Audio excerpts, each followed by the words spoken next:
For 15 years buried in the Montana mountains, Caleb Rourke chose isolation over facing the pain of losing his wife and unborn child. But when a savage blizzard drags a stranger into his life, Eliza Whitfield, a woman fleeing a forced marriage, everything Caleb built to protect himself begins to crumble. Between ice and gunfire, between haunting past and uncertain future, two broken souls face one question. Do they have the courage to trust again? Stay with this story until the end. Hit that like button and comment what city you're watching from so I can see how far this tale has traveled. The cabin sat where no one would ever look for it. Caleb Rourke had chosen the location with the same cold precision he applied to everything else in his life. 3 miles past the tree line, tucked against a granite face that broke the worst of the northern wind, accessible only by a trail he'd worn himself over 15 winters of solitude. No roads led here. No neighbors existed within a day's ride. The nearest town, if you could call it that, was a collection of rotting structures 20 miles southeast where desperate men sold whiskey and cheaper lies. He preferred the silence. The morning started like every other. Caleb woke before dawn, the cold biting through the wool blanket he'd worn thin over the years. His breath clouded in the darkness.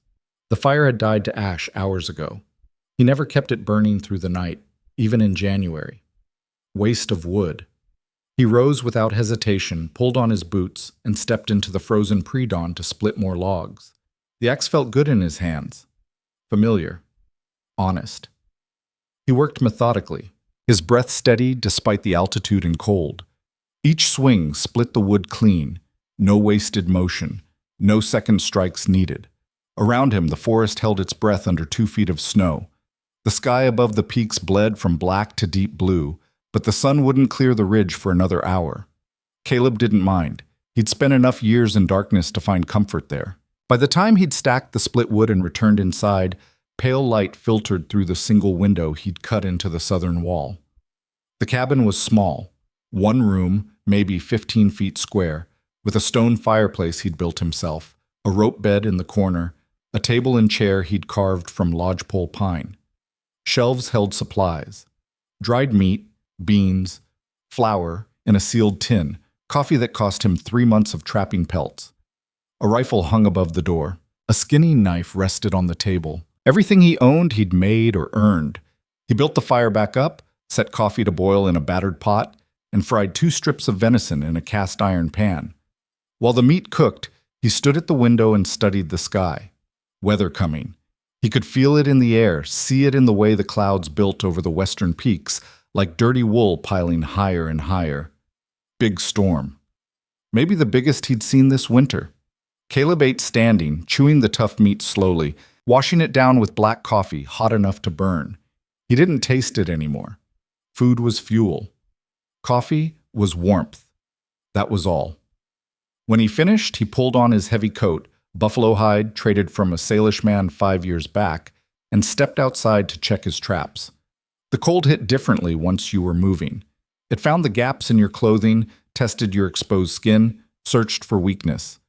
Caleb had learned long ago to give it nothing. He walked the trapline with his rifle slung across his back, his breath coming in steady plumes, his eyes scanning the snow for sign. 2 rabbits in the snares, 1 marten in the deadfall. He reset everything, hung the catch from his belt, and continued the circuit. The forest was utterly still. No birds, no wind yet. Just the crunch of his boots through the crust and the occasional crack of ice-heavy branches giving up their load. He thought about nothing. That was the trick, really. Not thinking. He'd gotten good at it over the years, moving through the hours with his mind empty, his hands busy, his heart carefully locked away where it couldn't hurt him anymore. 15 years ago, he'd been someone else entirely. Caleb Rourke at 23 had been a different man, younger, softer, fool enough to believe the future held anything but loss. He'd married a girl named Sarah Brennan in a little church in Helena. Stood there in clothes he didn't own and promised things he couldn't keep. She'd been 18, bright-eyed, carrying his child by autumn. They'd planned a homestead near Bozeman, build a house, raise the baby, live the life everyone said was waiting if you just worked hard enough and kept faith. But winter came early that year. Sarah went into labor 3 weeks before her time, and the midwife couldn't stop the bleeding. He'd held her hand while she died, watched the light go out of her eyes, along with the child neither of them would ever meet. And something in him had broken so completely there was no fixing it. He'd buried them both under a cottonwood tree and left everything behind. The mountains had been waiting. Caleb returned to the cabin as the first snow began to fall. Not the light dusting of morning flurries, but the heavy, determined snow that meant business. He skinned the rabbits and marten on the porch, stretching the pelts on frames to dry, then carried the meat inside to hang from the rafters. By noon, the storm had arrived in earnest. Wind howled down from the peaks, driving snow horizontal across the clearing. The temperature dropped fast. Caleb banked the fire, checked his supplies, and settled in to wait it out. He'd weathered worse. The cabin was solid. He had food enough for 2 months if he rationed. The wood would last. He sat at the table with his skinning knife and a whetstone, working the blade edge with long, practiced strokes. The sound of steel on stone mixed with the wind outside. Rhythmic, almost meditative. Hours passed. The storm grew teeth. By evening, the wind was screaming, rattling the shutters, finding every crack in the walls and exploiting it. Snow piled against the door. Drifts climbed the sides of the cabin. The temperature inside dropped despite the fire roaring in the hearth. Caleb pulled his blanket around his shoulders and sat closer to the flames. He should have stayed inside. That was the smart play. Hole up, let the storm blow itself out, emerge when the weather cleared and the world reset itself under fresh snow. That's what he would have done any other time. But something pulled at him. Maybe it was instinct. Maybe just restlessness born from too many years alone. Whatever it was, Caleb found himself standing, pulling on his coat, wrapping a scarf across his face, and shouldering through the door into the storm. The wind nearly knocked him down. Snow blasted his face, blinding him instantly. He couldn't see 5 feet. The cold was vicious, cutting through every layer. But he pushed forward anyway, leaning into the gale, making for the tree line. He didn't know why, just that something felt wrong. Caleb moved through the forest like a ghost, one hand trailing along the trunks to keep his bearings, his feet finding the path more by memory than sight.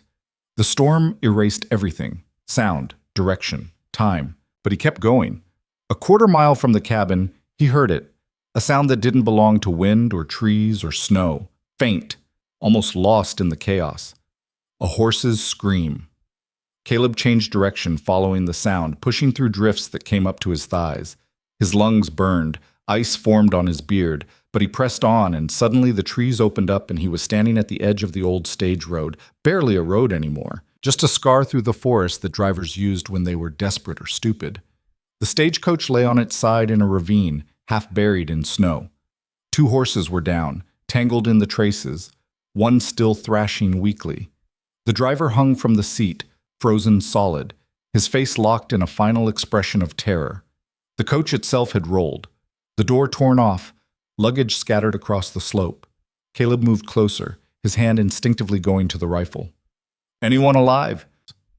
His voice sounded strange in the storm, small, swallowed immediately. No answer. He approached the wreck carefully, watching for movement. The horses had stopped struggling. The driver was definitely dead. Caleb circled to the passenger compartment, peered inside through the broken door. 2 bodies. Both men. One young, maybe 20, his neck bent at an angle that told the whole story.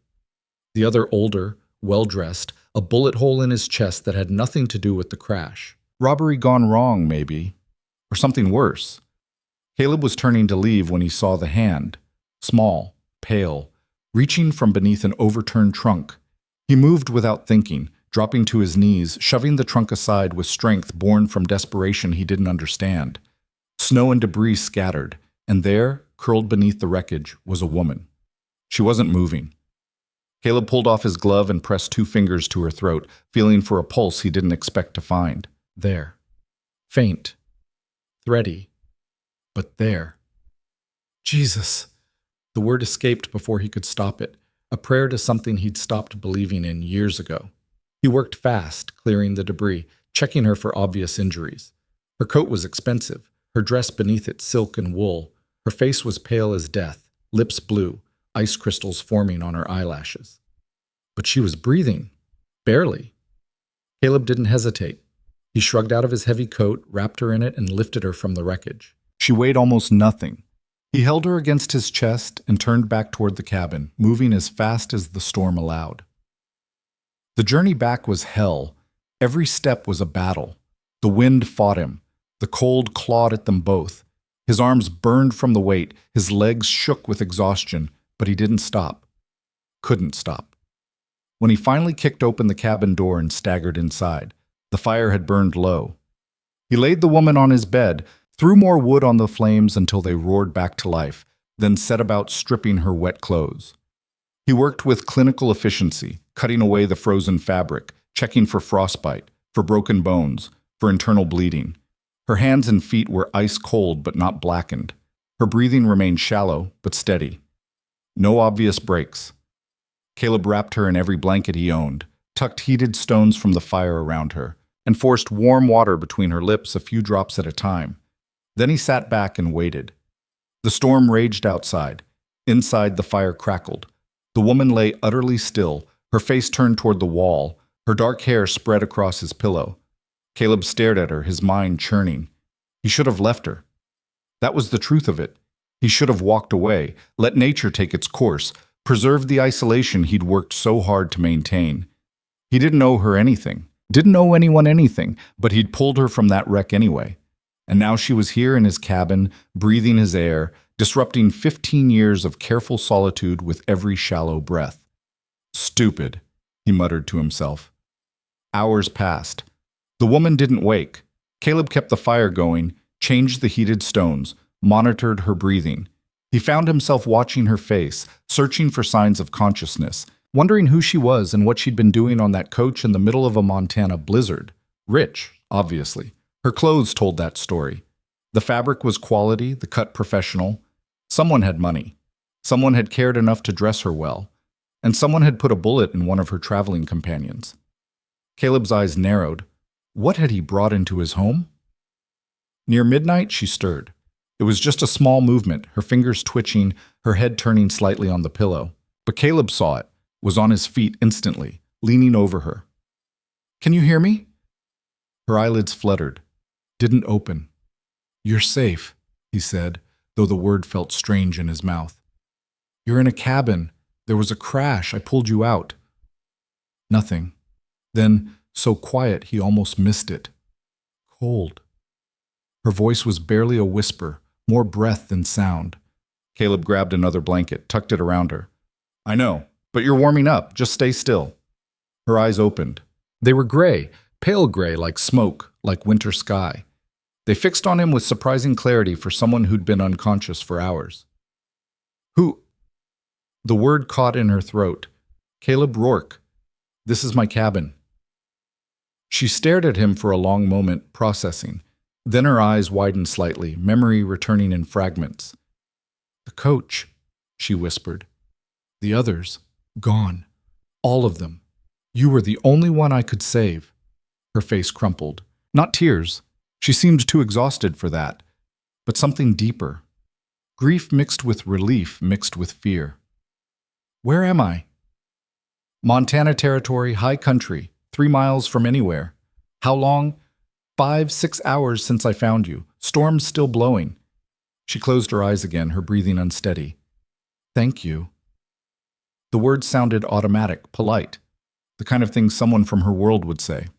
Caleb didn't respond.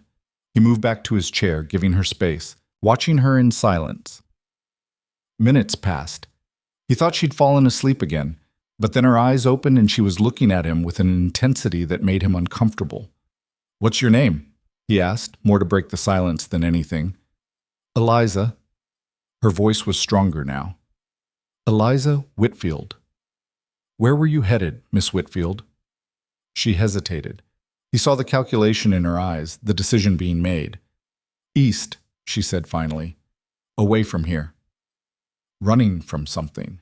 Another hesitation, then very quietly. Someone. Caleb leaned forward slightly. The man in the coach with the bullet in him. That connected to your someone? Her face went pale. He was shot? Through the chest before the crash. Eliza's hands clenched in the blankets. Marcus. Oh God. He was trying to help me and… She broke off, turning her face away. Who's after you? That's my business. It became my business when I pulled you out of that wreck. Caleb's voice was flat, hard. Someone killed your friend. Someone might come looking. I need to know what I'm dealing with. Eliza met his eyes. For a moment he saw something fierce there, something that reminded him she wasn't just some fragile thing to be pitied. His name is Frederick Carver, she said. We were engaged. I ran. Why? Because he's a monster. The words came out clipped, bitter. Because he sees people as possessions. Because he told me exactly what my life would be, and I'd rather die in a snowstorm than live it. Caleb absorbed this. He'll come after you. Yes? How many men does he have? Enough.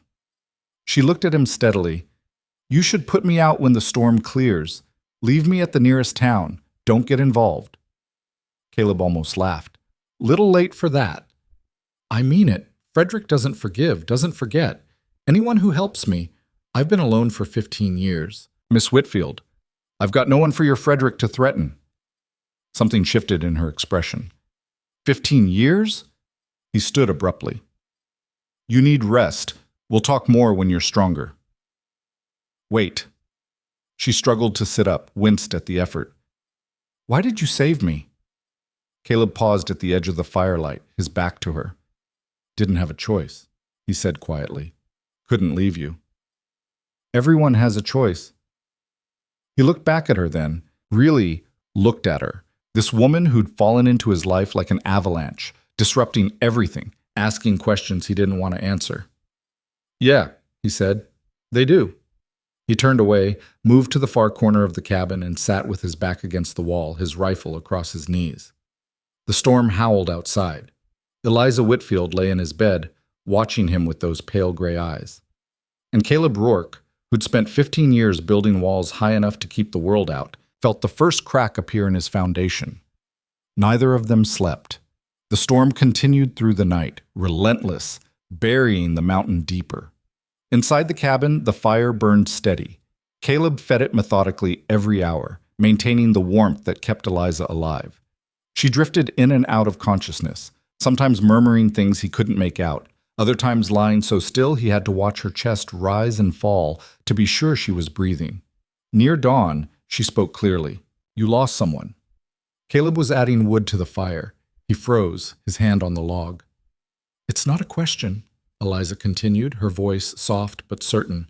I can see it in how you move, how you don't move, like you're afraid touching anything might break it. He placed the log carefully on the flames. You don't know anything about me. I know grief when I see it. She shifted slightly in the bed. I know what it looks like when someone builds a cage around themselves and calls it safety. Caleb straightened, his jaw tight. That's enough. I'm sorry, I didn't mean… I said that's enough. Silence fell between them, heavy and uncomfortable. When Caleb finally spoke again, his voice was controlled, empty of emotion. You need food. I'll make something. He moved to the shelves, pulled down cornmeal and dried venison, began preparing a simple mush. His movements were precise, mechanical. He didn't look at her. Eliza watched him work, her expression troubled. My mother died when I was 12, she said quietly. Influenza. My father remarried within 6 months, a woman half his age who saw me as competition. She paused. I learned to disappear, to take up no space, to never ask for anything. Caleb stirred the pot, saying nothing. Frederick was my father's business partner, 20 years older than me. My father arranged the engagement without asking what I wanted. Her voice hardened. He didn't care. To him, I was just another asset to be traded. The mouche was bubbling now. Caleb added a pinch of salt. When I said no, Frederick smiled, told me I'd learn to accept my place. Eliza's hands clenched the blanket. That's when I knew I had to run, because that smile, it wasn't anger, it was certainty, like I'd already lost. Caleb poured the mush into a bowl, brought it to her. Their eyes met briefly as he handed it over. Eat, he said. You need strength. She took the bowl, her fingers brushing his. "Thank you." He stepped back quickly, returned to his corner. Eliza ate slowly, each spoonful an effort. When she finished, she set the bowl aside and looked at him again. "Why here?" she asked. "Why this far from everything?" "Because I don't need everything." Don't need or don't want? Caleb's eyes narrowed. "You ask a lot of questions for someone who just survived a wreck, and you avoid a lot of answers for someone who saved my life."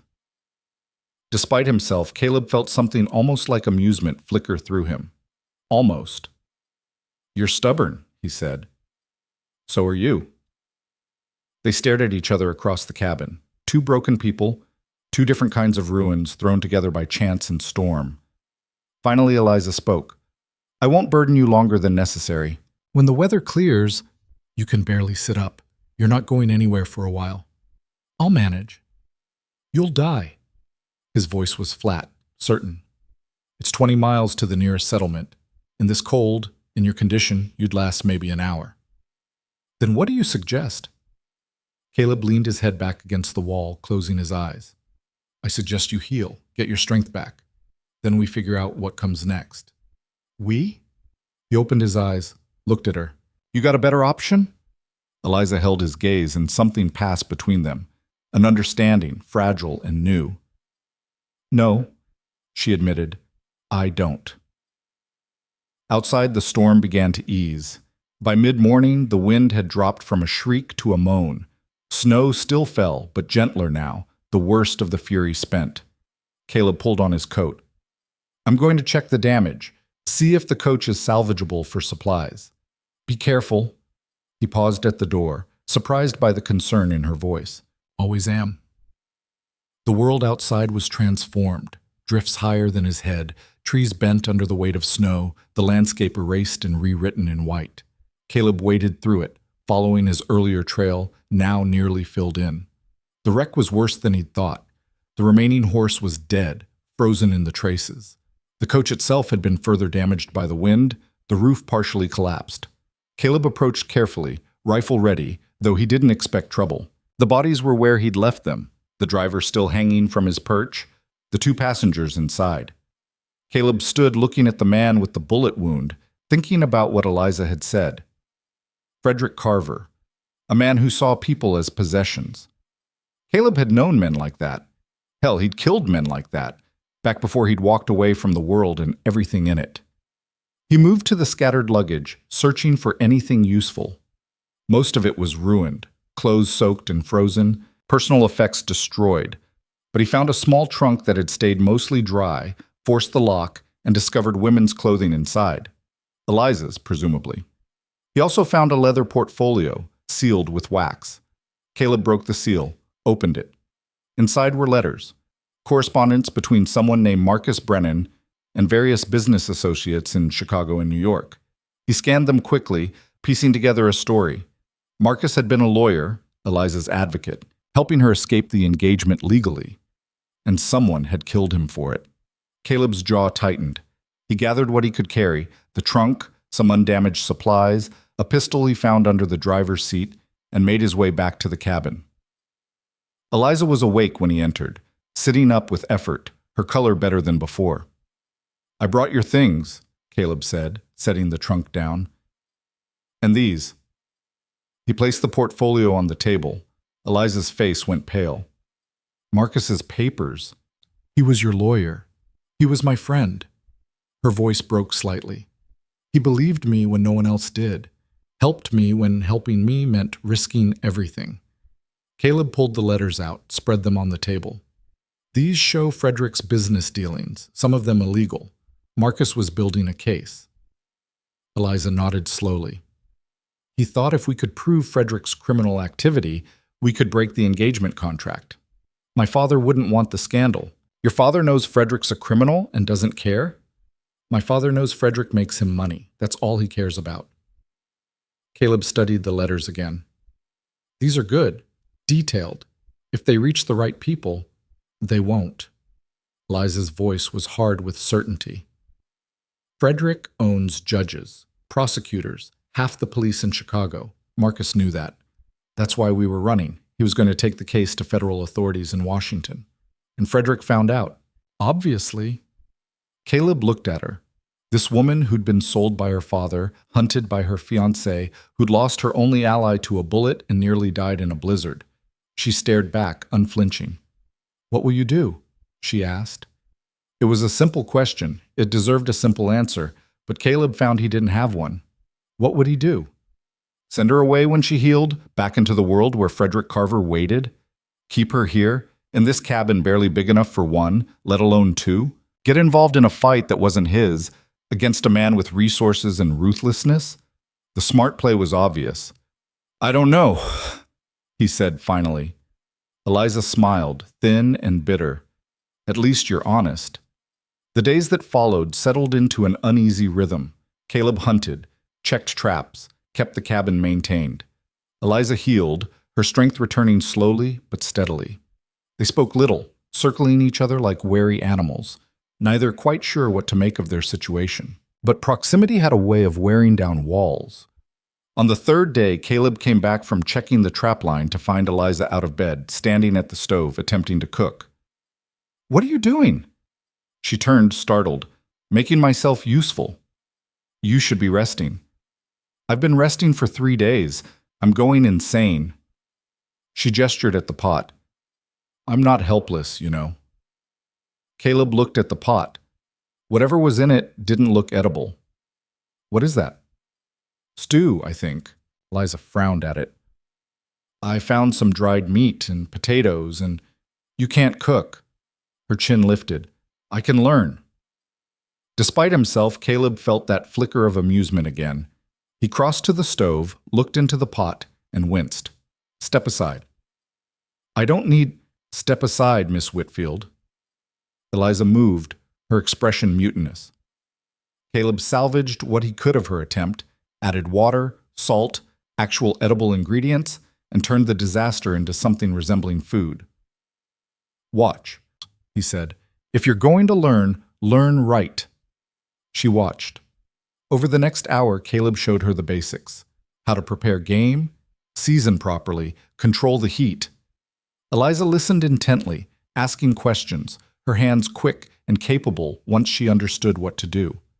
When they finally sat down to eat, the stew was good. Not great, but edible. "Not bad," Caleb admitted. Eliza smiled, the first real smile he'd seen from her. "High praise, coming from you." "Don't get used to it." But something had shifted between them. Some small wall had come down. That night, as the fire burned low, Eliza spoke from the bed. "Tell me about her." Caleb was oiling his rifle. He didn't look up. "Who?" "The woman you lost." His hand stilled on the weapon. "Sarah," he said quietly. Her name was Sarah. Eliza waited, giving him space to continue or not. After a long silence, Caleb spoke again. "We were kids. Thought we knew everything. Thought love was enough." His voice was flat, reciting facts. "She died in childbirth. Baby with her. 15 years ago this spring." "I'm sorry." "Don't be. It's done." "Is it?" Caleb's eyes snapped to hers. "What's that supposed to mean?" Eliza sat up slowly, meeting his gaze. "I just wonder if you're really here because you want to be, or because you're afraid to be anywhere else." "You don't know what you're talking about, don't I?" Her voice was gentle, not accusing. "You built this place to escape, to hide. But hiding isn't healing, Caleb. It's just slower dying." He stood abruptly. "I'm going to check the perimeter." "It's dark. It's freezing. I don't care." He grabbed his coat and pushed out into the night, the cold hitting him like a fist. He walked into the darkness, his breath clouding, his heart hammering against his ribs. The truth was, Eliza was right. He had been dying here, slowly, one silent day at a time, letting the years pile up like snow, burying himself deeper. And now this woman, this stranger who should mean nothing to him, was forcing him to look at that truth. Caleb stood in the darkness for a long time, staring up at the stars visible between the clouds. When he finally returned to the cabin, Eliza was asleep. He sat by the fire, watching her breathe, and for the first time in 15 years, wondered if maybe, just maybe, he was ready to stop running from his ghosts. The question hung in the cold morning air between them like visible breath. Caleb stood at the stove, frying venison for breakfast, and pretended he hadn't heard Eliza ask why he'd really come back inside last night. But she was sitting at the table now, wrapped in one of his blankets, her gray eyes fixed on his back with that unnerving intensity she had. "I was cold," he said finally. "You've survived 15 winters here. I doubt one night would kill you." He flipped the meat, the grease spitting. "Drop it." "I'm just saying, maybe." "I said drop it." Eliza went quiet, but he could feel her watching him. After a moment, she stood slowly, steadying herself against the table, and crossed to the window. She moved better now, the stiffness leaving her limbs, color returning to her face. "It's beautiful," she said, looking out at the snow-covered forest. "In a terrible way." Caleb glanced over. She stood silhouetted against the pale light, her dark hair loose around her shoulders, the blanket making her look smaller than she was. "It'll kill you if you're not careful," he said. "Most beautiful things will." She turned to face him. "That doesn't make them less beautiful." He had no answer for that, so he plated the venison and set it on the table. They ate in silence, the only sounds the scrape of knives on tin and the crackling fire. When Eliza finished, she pushed her plate aside and folded her hands. "I need to know what you're thinking," she said. "About what?" "About me. About this situation. About what happens when the snow melts and Frederick's men come looking." Caleb set down his fork. "You think they'll come here?" "Eventually, they'll find the wreck. See, I'm not among the bodies. They'll search." Her voice was matter-of-fact, as if discussing weather.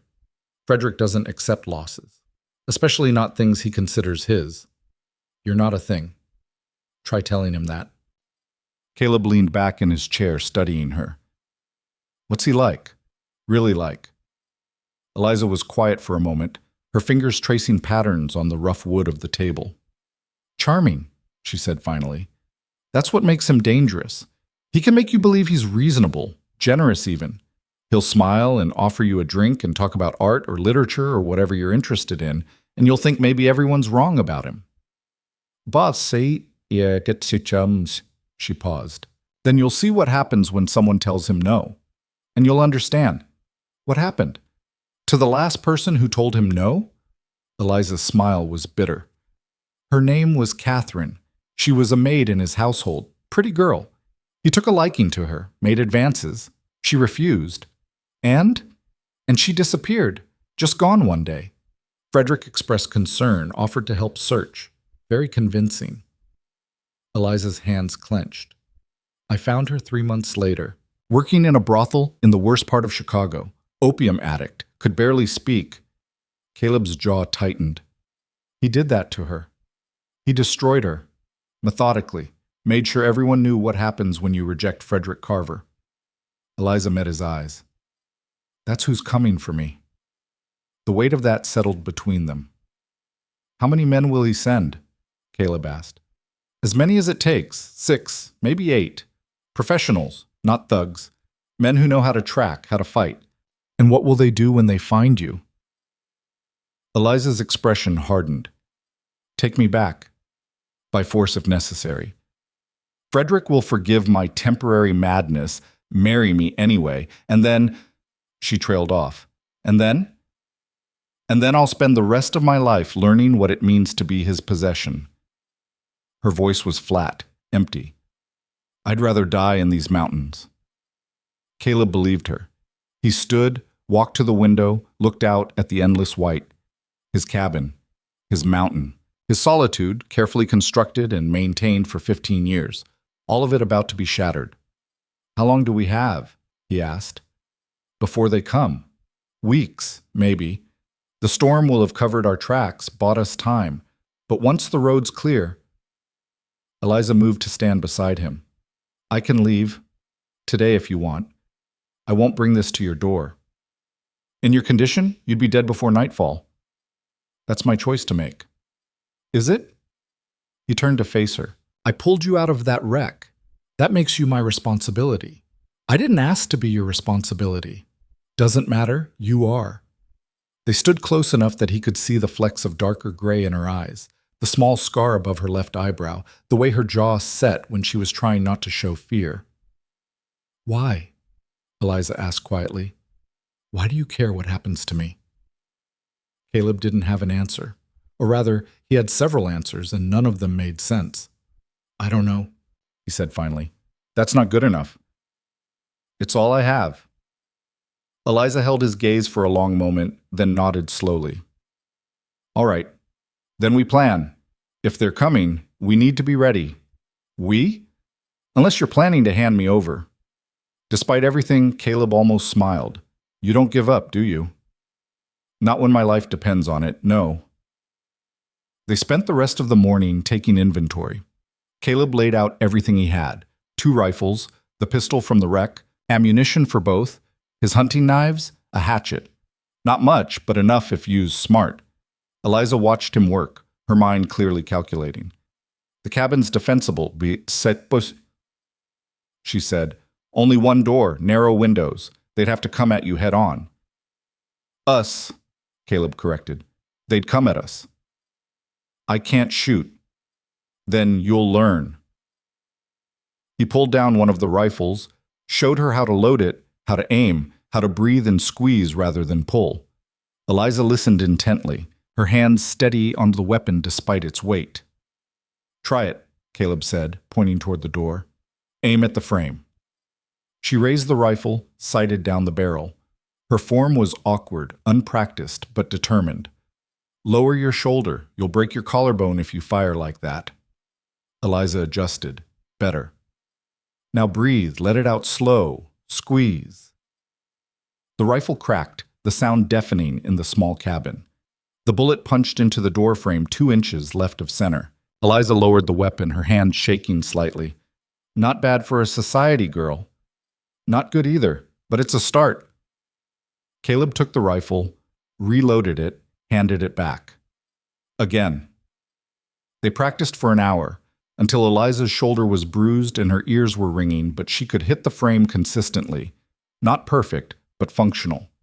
When they finally stopped, she sat heavily in the chair, exhausted. How do you live like this? She asked. Always ready, always armed.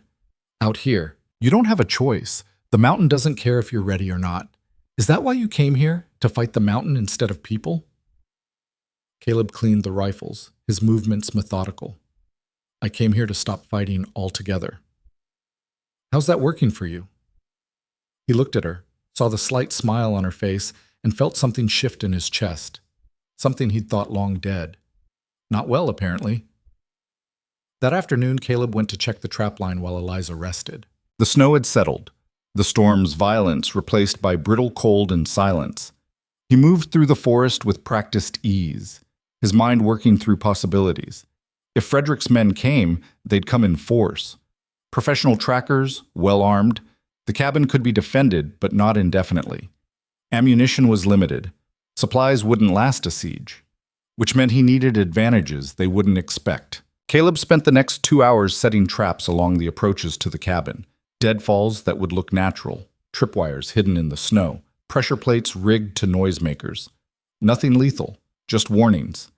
He wanted to know when someone was coming.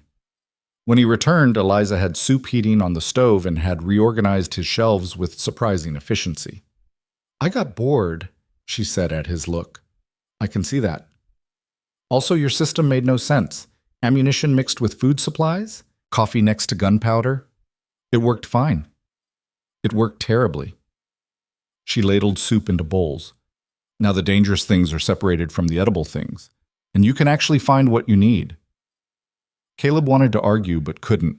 She was right. They ate the soup. It was good, much better than her first attempt. And Caleb found himself watching her move around the cabin with growing familiarity. She knew where things were now, knew the rhythms of the space. In just a few days, she'd made herself part of it. That should have bothered him. It didn't. Tell me about Chicago, he said abruptly. Eliza paused, surprised. What do you want to know?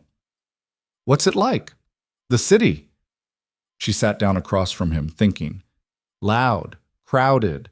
Everything moves fast. People rush everywhere like they're afraid of missing something.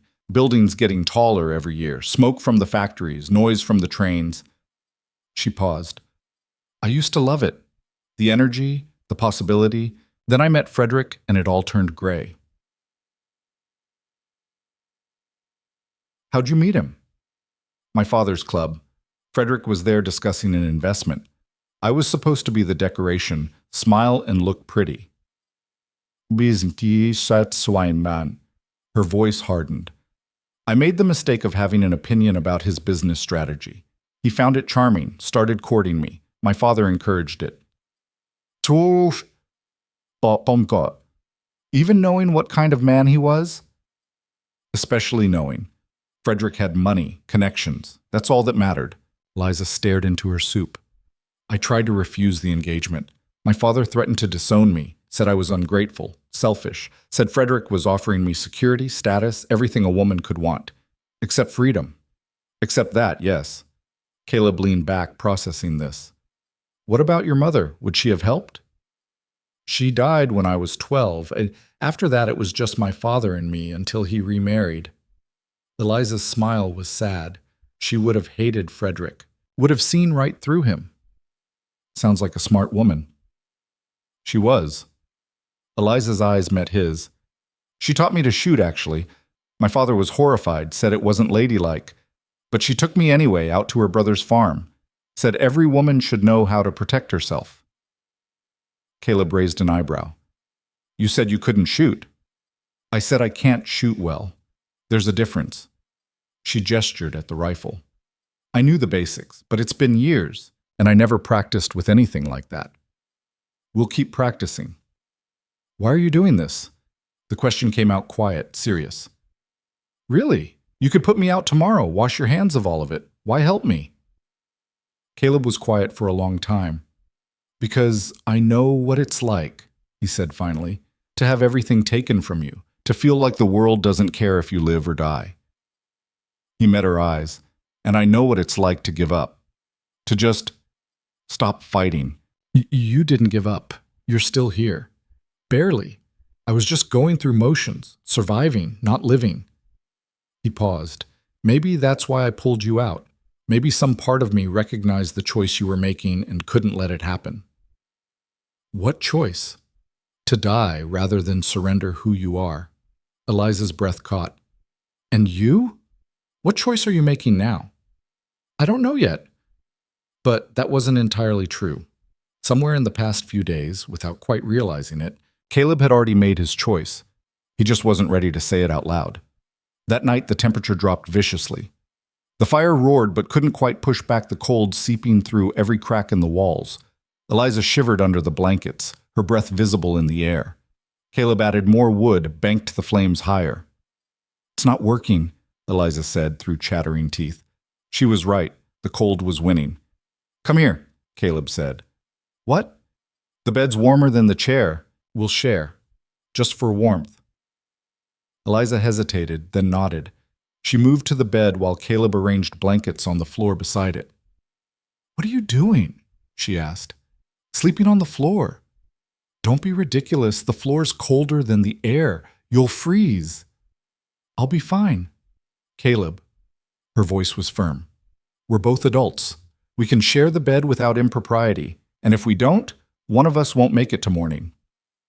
She had a point. Caleb climbed into the bed, keeping to his side, maintaining distance. Eliza did the same, her back to him. They lay rigid, awkward, not touching.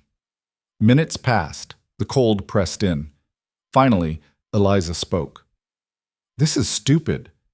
She rolled over and pressed her back against his chest, pulling his arm around her. Caleb stiffened, started to pull away, but she held his arm in place. Body heat, she said. That's all this is. Right. But the warmth was immediate, undeniable. Caleb felt her shivering slowly subside, felt his own muscles begin to relax. Her hair smelled like wood smoke and snow. Her breathing gradually steadied. He told himself it meant nothing. He was a terrible liar. Caleb? Her voice was drowsy. Yeah? Thank you for everything. Go to sleep, Eliza. She did, her body going soft against his, her breathing deepening into the rhythm of sleep. Caleb lay awake much longer, staring into the darkness, feeling the weight of another person against him for the first time in 15 years, and wondering what the hell he'd gotten himself into. Morning came too bright, light flooding through the window and stabbing into Caleb's eyes. He woke to find Eliza still pressed against him, her hand resting on his arm, her hair spilled across the pillow. For a moment he didn't move. Just lay there, feeling the warmth of her, the steady rise and fall of her breathing. Then reality crashed back and he extracted himself carefully, slipping out of bed without waking her. He built up the fire, put coffee on, stepped outside into air so cold it burned his lungs. The sky was cloudless, painfully blue. The sun blazed off the snow, turning the world into a field of diamonds, beautiful and merciless. Caleb walked the perimeter, checking his traps and tripwires, looking for any sign of disturbance. Nothing. The forest was empty, pristine, but he couldn't shake the feeling that time was running out. When he returned, Eliza was awake, dressed, working on breakfast. "You didn't have to," he said. "I wanted to contribute. Besides, you've done everything else." She glanced at him. "We're getting low on supplies." "I know. I'll hunt this afternoon." "I could come with you." Caleb paused. "You're not ready for that yet." "I can walk, I can carry things, and I need to learn the area in case." She trailed off. "In case you need to run." "Yes." He didn't like it, but she was right. If Frederick's men came and overwhelmed the cabin, Eliza needed to know the escape routes, the hiding places, the ways through the forest that only someone who lived here would know. "All right," he said, "but we go slow, and you do exactly what I say." "I'm not a child, Caleb." "No, but you're a city woman who's never spent time in wilderness. That makes you a liability." Her eyes flashed. "I survived that wreck. I survived 3 days of hypothermia. I'm tougher than you think." "Maybe, but tough doesn't mean experienced, and inexperience kills." They stared at each other, neither backing down. Finally, Eliza nodded. "Fine, I'll follow your lead." They set out after breakfast, moving slowly through the snow. Caleb showed Eliza how to read the forest. Tracks in the snow, signs of animals, the subtle markers he'd left to navigate by. She absorbed everything, asking smart questions, remembering details. "There," Caleb said, pointing to a stand of pine. "That's the marker for the North Trail. If you follow it, you'll reach a box canyon. Defensible, freshwater, game. And if someone's following me? The trail splits at the fallen cedar. Right fork is obvious, goes nowhere. Left fork is hidden, leads to the canyon." Eliza studied the landmark. "Show me the left fork." They continued, Caleb revealing the secrets of his territory piece by piece. Eliza proved a quick study, her fear sharpening her focus. By midday, she could navigate the basic routes without help. "You're good at this," Caleb said as they rested against a boulder. "I pay attention when my life depends on it. Most people panic. I'm not most people." She pulled her coat tighter against the wind. "Besides, panic doesn't solve problems. Action does." "Is that what you did with Frederick? Took action?" Eliza was quiet for a moment. "I tried to be smart about it. Made plans, saved money, contacted Marcus for legal help. But Frederick," she shook her head. "He has informants everywhere. Someone talked. That's why Marcus and I had to run. The man who was shot, he knew the risk. He insisted on coming, said he wouldn't let me face this alone." Her voice cracked slightly. "He was a good man, better than he needed to be." Caleb handed her his canteen. She drank, gathering herself. "We should keep moving," she said. They hunted through the afternoon, Caleb bringing down a deer with a clean shot while Eliza watched. He showed her how to field dress it, explaining the cuts, the organs, the parts worth keeping. She didn't flinch, didn't look away. "You've done this before," Caleb observed. "My mother's brother was a butcher. He let me watch when I visited." She helped him lift the carcass. "My father would have died of shame if he knew." "Your father sounds like he cared more about appearances than truth." That's one way to put it. They hauled the deer back to the cabin as the sun began its descent toward the western peaks. Caleb hung the meat, started the process of smoking it for storage. Eliza worked beside him, learning, helping, her hands steady despite the cold. "You're not what I expected," Caleb said. "What did you expect? Someone more fragile, helpless?" Eliza smiled. "I'm good at seeming helpless when it serves me. It's how women survive in my world. But helpless and weak aren't the same thing. No, they're not." They worked into the evening, preparing the meat, talking in fragments about nothing important. But something was building between them. Not romance exactly, not yet, but recognition. An understanding that they were more alike than different. That night, they shared the bed again without discussion. The cold demanded it, but this time there was less awkwardness, more comfort. Eliza settled against him naturally, Caleb's arm finding its place around her waist without hesitation. "Tell me about her," Eliza said quietly. "About Sarah. What was she like?" Caleb was silent for so long she thought he wouldn't answer. "Young," he said finally. "Happy. She laughed all the time at everything. Used to drive me crazy." His voice softened. "She saw good in people even when they didn't deserve it. Believed things would work out if you just tried hard enough." "She sounds wonderful." "She was. Too good for someone like me." "I doubt that. You didn't know me then. I was angry, ambitious. Thought I could force the world to bend to my will." He paused. "She made me better. Or tried to." "What happened to the baby?" "Boy, we were going to name him Samuel, after Sarah's father." Caleb's voice went flat. He never drew breath, died with her. Eliza's hand found his, squeezed gently. "I'm sorry. It was a long time ago." "That doesn't make it hurt less." "No, it doesn't." They lay in silence, hands intertwined, sharing warmth and grief and something neither of them had names for. "I'm glad you saved me," Eliza whispered. "Why?" "Because you needed to. Because it woke you up. Because—" She hesitated. "Because I think we were both dying before we met, just in different ways." Caleb had no answer for that. Because she was right. The next week passed in a strange blur of routine and tension. They fell into patterns, Caleb hunting and checking traps, Eliza cooking and organizing the cabin, both of them practicing with the rifles until her aim was reliable, if not expert. They talked more, the conversations flowing easier as walls came down piece by piece. Caleb told her about his childhood in Missouri, about the war he'd fought in briefly before deserting, about the years of wandering before he met Sarah. Eliza shared stories of Chicago's high society, the petty cruelties and power games, the suffocating expectations. They laughed sometimes, argued others, learned to read each other's moods, to navigate the small space without collision. And at night, they slept pressed together against the cold, the contact becoming necessary in ways that had nothing to do with temperature. But the peace couldn't last. On the 8th day, Caleb was checking the eastern traps when he found the first sign, tracks in the snow, too purposeful to be animals, too careful to be hunters. Boot prints. 3 sets, moving in formation.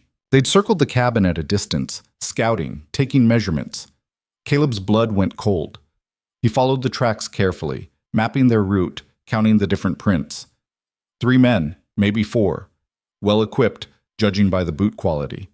They'd come from the southeast, following the stage road from its junction, and they'd found the wreck.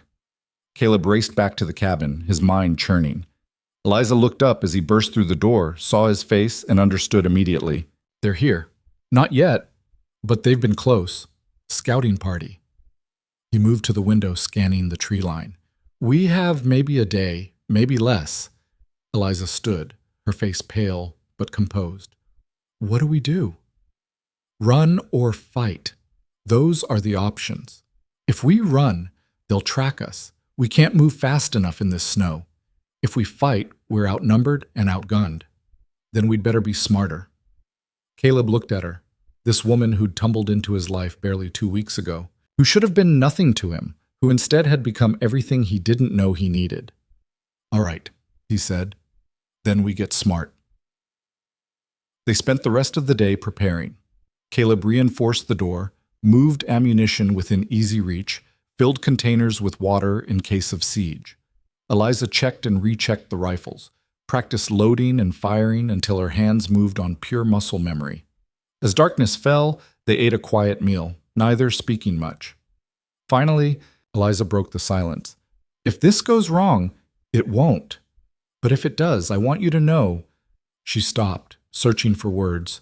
These past weeks, being here with you, learning to breathe again, it's been more life than I've lived in years. Caleb reached across the table, took her hand. We're going to survive this. You can't promise that. Watch me. She smiled, small and fragile. You're a stubborn man, Caleb Rourke. You're just figuring that out? They held hands across the table as the fire burned low, two people who'd found each other in the worst possible circumstances, facing the worst possible odds.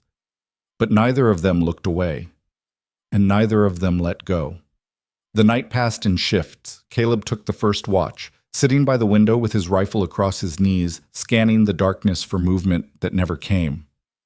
Eliza slept fitfully in the bed, her hand never far from the pistol he'd placed beside her.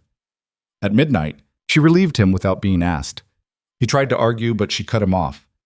You need rest as much as I do, maybe more. You're the one who knows how to fight. You're learning. Learning isn't the same as knowing. She settled into the chair, the rifle balanced across her lap with surprising comfort. Sleep, Caleb. I'll wake you if anything moves. He did sleep, but not deeply. Every sound pulled him halfway back to consciousness, the settling of logs in the fireplace, the creak of wind-stressed timber, the soft rhythm of Eliza's breathing. He woke fully twice, reaching for his weapon before remembering where he was, who was watching. Dawn broke gray and cold, the sky promising more snow. Caleb rose, splashed ice-cold water on his face from the basin, and joined Eliza at the window. She looked tired, shadows under her eyes, but alert. Anything? He asked. Nothing. Complete silence. She handed him the rifle. That worries me more than noise would. Why? Because Frederick's men are professionals. They don't blunder around making noise. If they're out there, they're waiting for us to make the first mistake. Caleb studied the tree line, the approaches to the cabin, looking for anything out of place. The snow lay undisturbed, the forest empty of movement. Maybe they moved on, Eliza said, though her tone suggested she didn't believe it. Maybe. But Caleb didn't believe it either. They went through the morning carefully, maintaining routine but staying armed. Caleb checked the perimeter while Eliza prepared breakfast. Everything looked normal. Too normal. Around mid-morning, Caleb was splitting wood on the porch when he saw it. A flash of light in the trees to the south, there and gone in an instant. Reflection off glass. Someone with binoculars or a scope. He finished splitting the log as if nothing had happened, gathered the wood with deliberate calm, and walked back inside. They're watching, he said quietly, setting the wood by the fireplace. South side, maybe 200 yards out. Eliza's face went still. How many? Can't tell. At least one. Probably more. He moved to the rifle rack, began checking weapons with methodical precision. They're taking their time, studying us, waiting for something. For what? For us to get careless? For reinforcements? For the right moment? Caleb loaded both rifles, set them within easy reach. Or they're waiting to see if I'll hand you over without a fight. Eliza's laugh was sharp, humorless. Will you? He looked at her directly. What do you think? She held his gaze and something passed between them, an acknowledgement of what they'd both been avoiding saying out loud. I think you're a fool, she said softly, a stubborn, reckless fool who's going to get himself killed over someone he barely knows. Probably. I should leave. Walk out there right now, and this before, try it and I'll tie you to the bed. Despite everything, Eliza smiled. You could try. I would succeed. Arrogant. Honest. The moment stretched, taut with unspoken things. Then Eliza crossed to him, stood close enough that he could see the fear she was trying to hide beneath defiance. Why? She asked. Tell me the real reason. Not duty, not responsibility. Why are you doing this? Caleb opened his mouth, closed it. The truth sat in his throat like a stone. Because I can't lose someone else. he said finally. Because for 15 years I've been dead inside, and you... He stopped, struggling. You woke something up, and I'm not ready to bury it again. Eliza's eyes glistened. That's the most terrifying thing you could have said. I know. Because now I can't leave, even though I should. I know that too. She reached up, touched his face gently. Then we'd better make sure we survive this. That's the plan. A sound cut through the moment. A single sharp whistle from the forest, answered by another from a different direction. They were being surrounded. Caleb moved instantly, pulling Eliza away from the window. Stay low. Don't show yourself. How many? Can't tell yet. At least 3 positions. He grabbed the rifles, handed her one. Remember your training. Breathe, aim, squeeze. Eliza nodded, her hands steady despite the fear in her eyes. They waited. Minutes crawled past. The cabin was silent except for the fire crackling and their controlled breathing. Outside, nothing moved. The forest held its breath. Then a voice called out, cultured and calm. Miss Whitfield, my name is Henry Blackwood. I work for Mr. Carver. He's asked me to bring you home safely. Caleb and Eliza exchanged glances. She mouthed, I know him. I know you're frightened, Blackwood continued. I know you've been through a terrible ordeal, but you're safe now. We're here to help.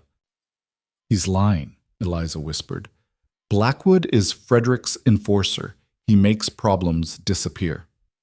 Caleb nodded, positioning himself at the window. How many men does he usually travel with?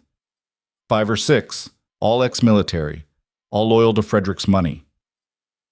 Blackwood's voice came again. Miss Whitfield, please. Mr. Carver is beside himself with worry. Your father, too. Everyone just wants you home. My father sold me, Eliza called back, her voice strong despite the tremor underneath. And Frederick wants me as property. That's not home. Silence. Then Blackwood spoke again, his tone shifting slightly, less smooth, more edge underneath. I see you've been influenced by your companion, the hermit. What's his name? A pause. Caleb Rourke. Yes, we found the old records. Tragic story, dead wife, dead child. Ran away from life 15 years ago. Caleb's jaw tightened, but he said nothing. Mr. Rourke, you seem like a reasonable man. This isn't your fight. Miss Whitfield is promised to Mr. Carver in a legal contract. We simply want what's rightfully his. Walk away, and there's money in it for you. Good money. Enough to last years. Not interested, Caleb called back. Then you're a fool. So I've been told. Another silence, longer this time. Caleb could almost hear the calculation happening in Blackwood's head. Mr. Rourke, I have 6 men with me. You have 1 rifle and a woman who probably can't shoot. The odds are not in your favor. I've survived worse odds. The war, yes. We know about that too. Desertion, cowardice under fire. Blackwood's voice took on a mocking tone. Is that why you hid up here? Couldn't face being the man who ran? Eliza touched Caleb's arm. Don't listen to him. He's trying to make you angry, make you stupid. She was right. Caleb forced himself to breathe, to think tactically. Last chance, Rourke. Send out the girl, take the money, go back to your pathetic existence, or die defending someone who will be back in Chicago by week's end regardless. Caleb looked at Eliza. She looked back, and he saw the question in her eyes. Not, will you give up? But, are you sure? He'd never been more sure of anything. She stays, he called out. You want her. You'll have to come through me. So be it. The gunfire started immediately. Bullets punched through the walls, splintered the doorframe, shattered the window. Caleb pulled Eliza down, covered her with his body as wood and glass exploded around them. Stay down! He shouted over the chaos. The shooting was systematic, professional, controlled bursts designed to pin them down, keep them from returning fire. Blackwood's men were establishing dominance, showing their superior firepower. When the volley finally stopped, Caleb's ears were ringing and the cabin smelled of gunpowder and splintered pine. You all right? He asked Eliza. Yes. You? He checked himself quickly. No blood. Fine. Caleb crawled to the window, risked a quick look. Movement in the trees, at least 3 positions he could identify. They'd spread out, created crossfire angles. Smart. "They're setting up for a siege," he said. "Try to wait us out or force us into making a mistake." "How long can we last?" "Depends. We have water, food, ammunition. Could hold for days if they don't rush us. But they will rush us. Probably tonight. Use darkness as cover." Eliza moved beside him, her face pale but determined. "Then we need to change the situation before then." "How?" She thought for a moment, her mind working. "They think I'm helpless. Blackwood said it himself, woman who probably can't shoot. What if we use that?" "Use it how?" "What if I surrender? Walk out there, let them think they've won. Then when they're relaxed, absolutely not." "Caleb, I said no. They'll take you and we'll never see each other again. But if it gives you an advantage, it gives me nothing except a bullet and you in Frederick Carver's hands. That's not an option." Eliza grabbed his arm. "Then what is? Because sitting here waiting to be overrun isn't exactly a winning strategy." She was right, and Caleb knew it. They needed to shift the dynamic, create an opportunity. "The traps," he said slowly. "The ones I set on the approaches. If we can draw them onto those trails, they'll expect traps. They'll expect obvious traps, tripwires, deadfalls. But I set noisemakers too. If we can get them moving in the dark, the noise will tell us exactly where they are. And then? And then I pick them off." He met her eyes. "But I need to be outside to do it, which means you'll be alone in here." Eliza's face showed her fear, but her voice stayed steady. "I can handle that. If they breach the cabin, I know what to do." Caleb studied her, this woman who'd been raised in silken society but had steel underneath. "All right, we wait for full dark. I'll slip out the back, circle around. You keep the fire going, make noise, make them think we're both still in here. And if something goes wrong, then you run. North trail to the canyon like I showed you. Hide until they give up or I come find you. I won't leave you." "Eliza, I won't." Her voice was iron. "We do this together or not at all?" They stared at each other, neither backing down. Finally, Caleb nodded. "Together, but you follow my lead." "Agreed."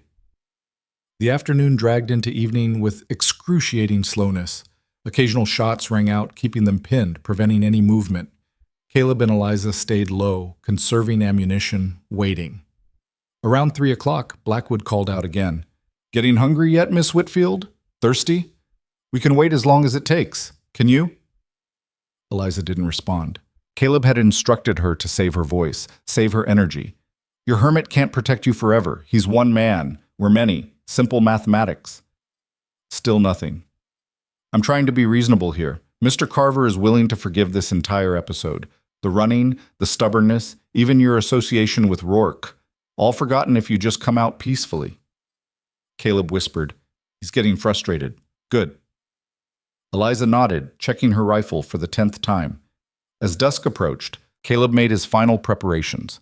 He stripped down to darker clothes, smeared his face with ash from the fireplace, loaded his pockets with extra ammunition. Eliza watched him transform from hermit to soldier, seeing for the first time the man he'd been before grief broke him. "You've done this before," she said quietly. "Not just hunting, real combat." "Yeah, and you ran from it." "I ran from what it made me." He checked his rifle one last time. "Turns out you can't outrun yourself." "Maybe that's not what you're doing anymore." Eliza touched his arm. "Maybe this time you're running toward something." Caleb looked at her, really looked at her, this impossible woman who'd crashed into his isolation and refused to let him hide. "Maybe," he said. Full darkness came with new clouds, blocking the stars, perfect for what Caleb needed. He moved to the back wall where he'd loosened boards earlier for exactly this purpose. "Remember, keep the fire going. Make coffee. Make noise. If they breach, you go out this way and run." "I remember." "And Eliza?" He turned back. "If I don't make it back..." She kissed him, hard, desperate, full of everything they hadn't said and might never get the chance to. When she pulled back, her eyes were fierce. "You come back. That's not a request." "Yes, ma'am." He slipped through the gap in the wall and into the night. The cold hit him immediately, but Caleb barely noticed. His focus narrowed to pure survival instinct. Every sense heightened, every movement calculated. He moved through the snow like a ghost, using the terrain he knew by heart, avoiding the paths Blackwood's men would be watching. Behind him, he heard Eliza moving in the cabin, rattling pots, keeping up the illusion they were both inside. Caleb circled wide to the east, moving slowly, stopping frequently to listen. The forest was quiet, but not empty. He could feel the presence of other men, could almost taste their tension on the air. A branch snapped to his left. Too loud to be an animal, too careless to be Blackwood himself. One of the hired men, probably cold and bored and wondering why they were wasting time on one woman. Caleb altered course, moving toward the sound. Through the trees, he spotted movement. A man in a heavy coat, rifle slung over his shoulder, smoking a cigarette. The orange glow destroyed his night vision, made him visible from 50 yards. Amateur mistake. Caleb got within 20 feet before the man sensed something and turned. His hand went for his rifle, but Caleb was already moving. He closed the distance in 3 silent strides, drove the butt of his own rifle into the man's temple. The man dropped without a sound. Caleb checked him quickly. Unconscious but alive. No serious damage. He took the man's ammunition, his rifle, and the warm coat. Then he dragged the body into a hollow and covered it with snow. 1 down. At least 5 to go. He continued his circuit, moving with patient precision. This wasn't about speed. It was about control. About reducing their numbers while maintaining surprise. The second man was harder. He was positioned well, watching his angles, staying alert. Caleb had to wait nearly 20 minutes for an opening until the man shifted position to relieve himself. The moment he was vulnerable, Caleb struck. Another silent takedown, another body hidden in the snow. 2 down. But the easy ones were gone now. The remaining men would be Blackwood and his best. Professionals who wouldn't make careless mistakes. Caleb was moving toward the 3rd position when he triggered one of his own noisemakers, a string of cans he'd hung in the trees, now frosted and hidden by snow. They rattled, loud in the silence. Immediately voices called out in the darkness. "North side. Movement. Is it Rourke? Has to be. Surround him." Caleb swore silently and ran. He'd lost the element of surprise. Now it was a hunt, and he was the prey. Footsteps crashed through the forest behind him. Shouts echoed. Someone fired wildly, the muzzle flashed bright in the darkness. Caleb changed direction, heading for the box canyon where he'd be less exposed. His lungs burned, his legs pumped through the deep snow. Behind him, the pursuit grew louder. A bullet whined past his head. Another kicked up snow at his feet. He dove behind a boulder, brought his rifle up, and fired back. The shot was rushed, but effective. A man screamed, the sound cutting off abruptly. The pursuers scattered, seeking cover. Caleb used the pause to run again, heading for higher ground. If he could reach the rocks above the canyon, he'd have the advantage. They'd have to come at him uphill, exposed. But he wasn't going to make it. 3 men appeared ahead of him, blocking the trail. Blackwood in the center, flanked by 2 others, all armed, all ready. "End of the line, Rourke," Blackwood said calmly. Caleb raised his rifle, but he was outnumbered and out of position. They had him. Then a shot cracked from the cabin, and one of Blackwood's men went down. Everyone turned, shocked. Eliza appeared on the cabin roof, rifle in hand, already working the bolt for another shot. "I told you I could learn," she shouted. Blackwood swung his weapon toward her. Caleb didn't think. He charged, slamming into Blackwood before the man could fire. They went down together, grappling in the snow. The remaining man turned his rifle on Caleb, but Eliza fired again. The bullet took him in the shoulder, spinning him around. Caleb drove his fist into Blackwood's face, once, twice, feeling bone crack. The man fought back viciously, knee driving into Caleb's ribs, fingers clawing for his eyes. They rolled, each trying to gain advantage. Blackwood was younger, faster, but Caleb was desperate, and desperation made him brutal. He got his hands around Blackwood's throat and squeezed. The man bucked, thrashed, clawed at Caleb's arms. His face turned purple in the moonlight. His eyes bulged. Caleb didn't let go. Finally, Blackwood went limp. Caleb released him, gasping for air, and looked up. The wounded man was crawling away, leaving a blood trail. The others were scattered, dead or unconscious, or fled. It was over. Eliza climbed down from the roof with the agility born from pure adrenaline and ran to him. She dropped to her knees in the snow, grabbed his face with both hands. "Are you hurt? Tell me you're not hurt." "I'm fine." He touched her face in return, hardly believing she was real. "That was the stupidest, bravest thing I've ever seen. I told you I wouldn't leave you. You could have been killed. So could you." She pulled him close, her voice breaking. "Don't ever ask me to choose between safety and you, because I'll choose you every time." Caleb held her, feeling her shake against him, feeling his own hands tremor with the aftermath of combat. "We need to check them," he said finally. "Make sure they're not getting back up." They spent the next hour securing the area. Most of Blackwood's men were alive but incapacitated, unconscious or wounded, no longer threats. The ones who'd fled had left clear tracks heading east, running for their lives. Blackwood himself was breathing but out cold, his jaw broken, his face swelling. Caleb tied him securely, then dragged him back to the cabin. The others could wait for morning. Inside, the cabin was a wreck. Bullet holes everywhere, the window destroyed, wood splinters covering the floor. But it was still standing, still theirs. Eliza built up the fire while Caleb checked their ammunition. They'd used a lot, but enough remained for defense if needed. "What do we do with him?" Eliza asked, looking at Blackwood's unconscious form.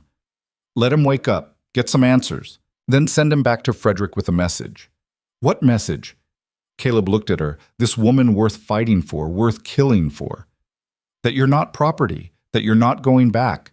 And if Frederick wants to try again, he can come himself." Eliza smiled, tired and fierce. "He won't come himself. Frederick doesn't do his own dirty work. Then he'll send more men." "Probably." "We'll be ready." She crossed to him, took his hand. "We can't keep fighting them forever, Caleb." "I know. Eventually we'll have to leave, find somewhere Frederick can't reach."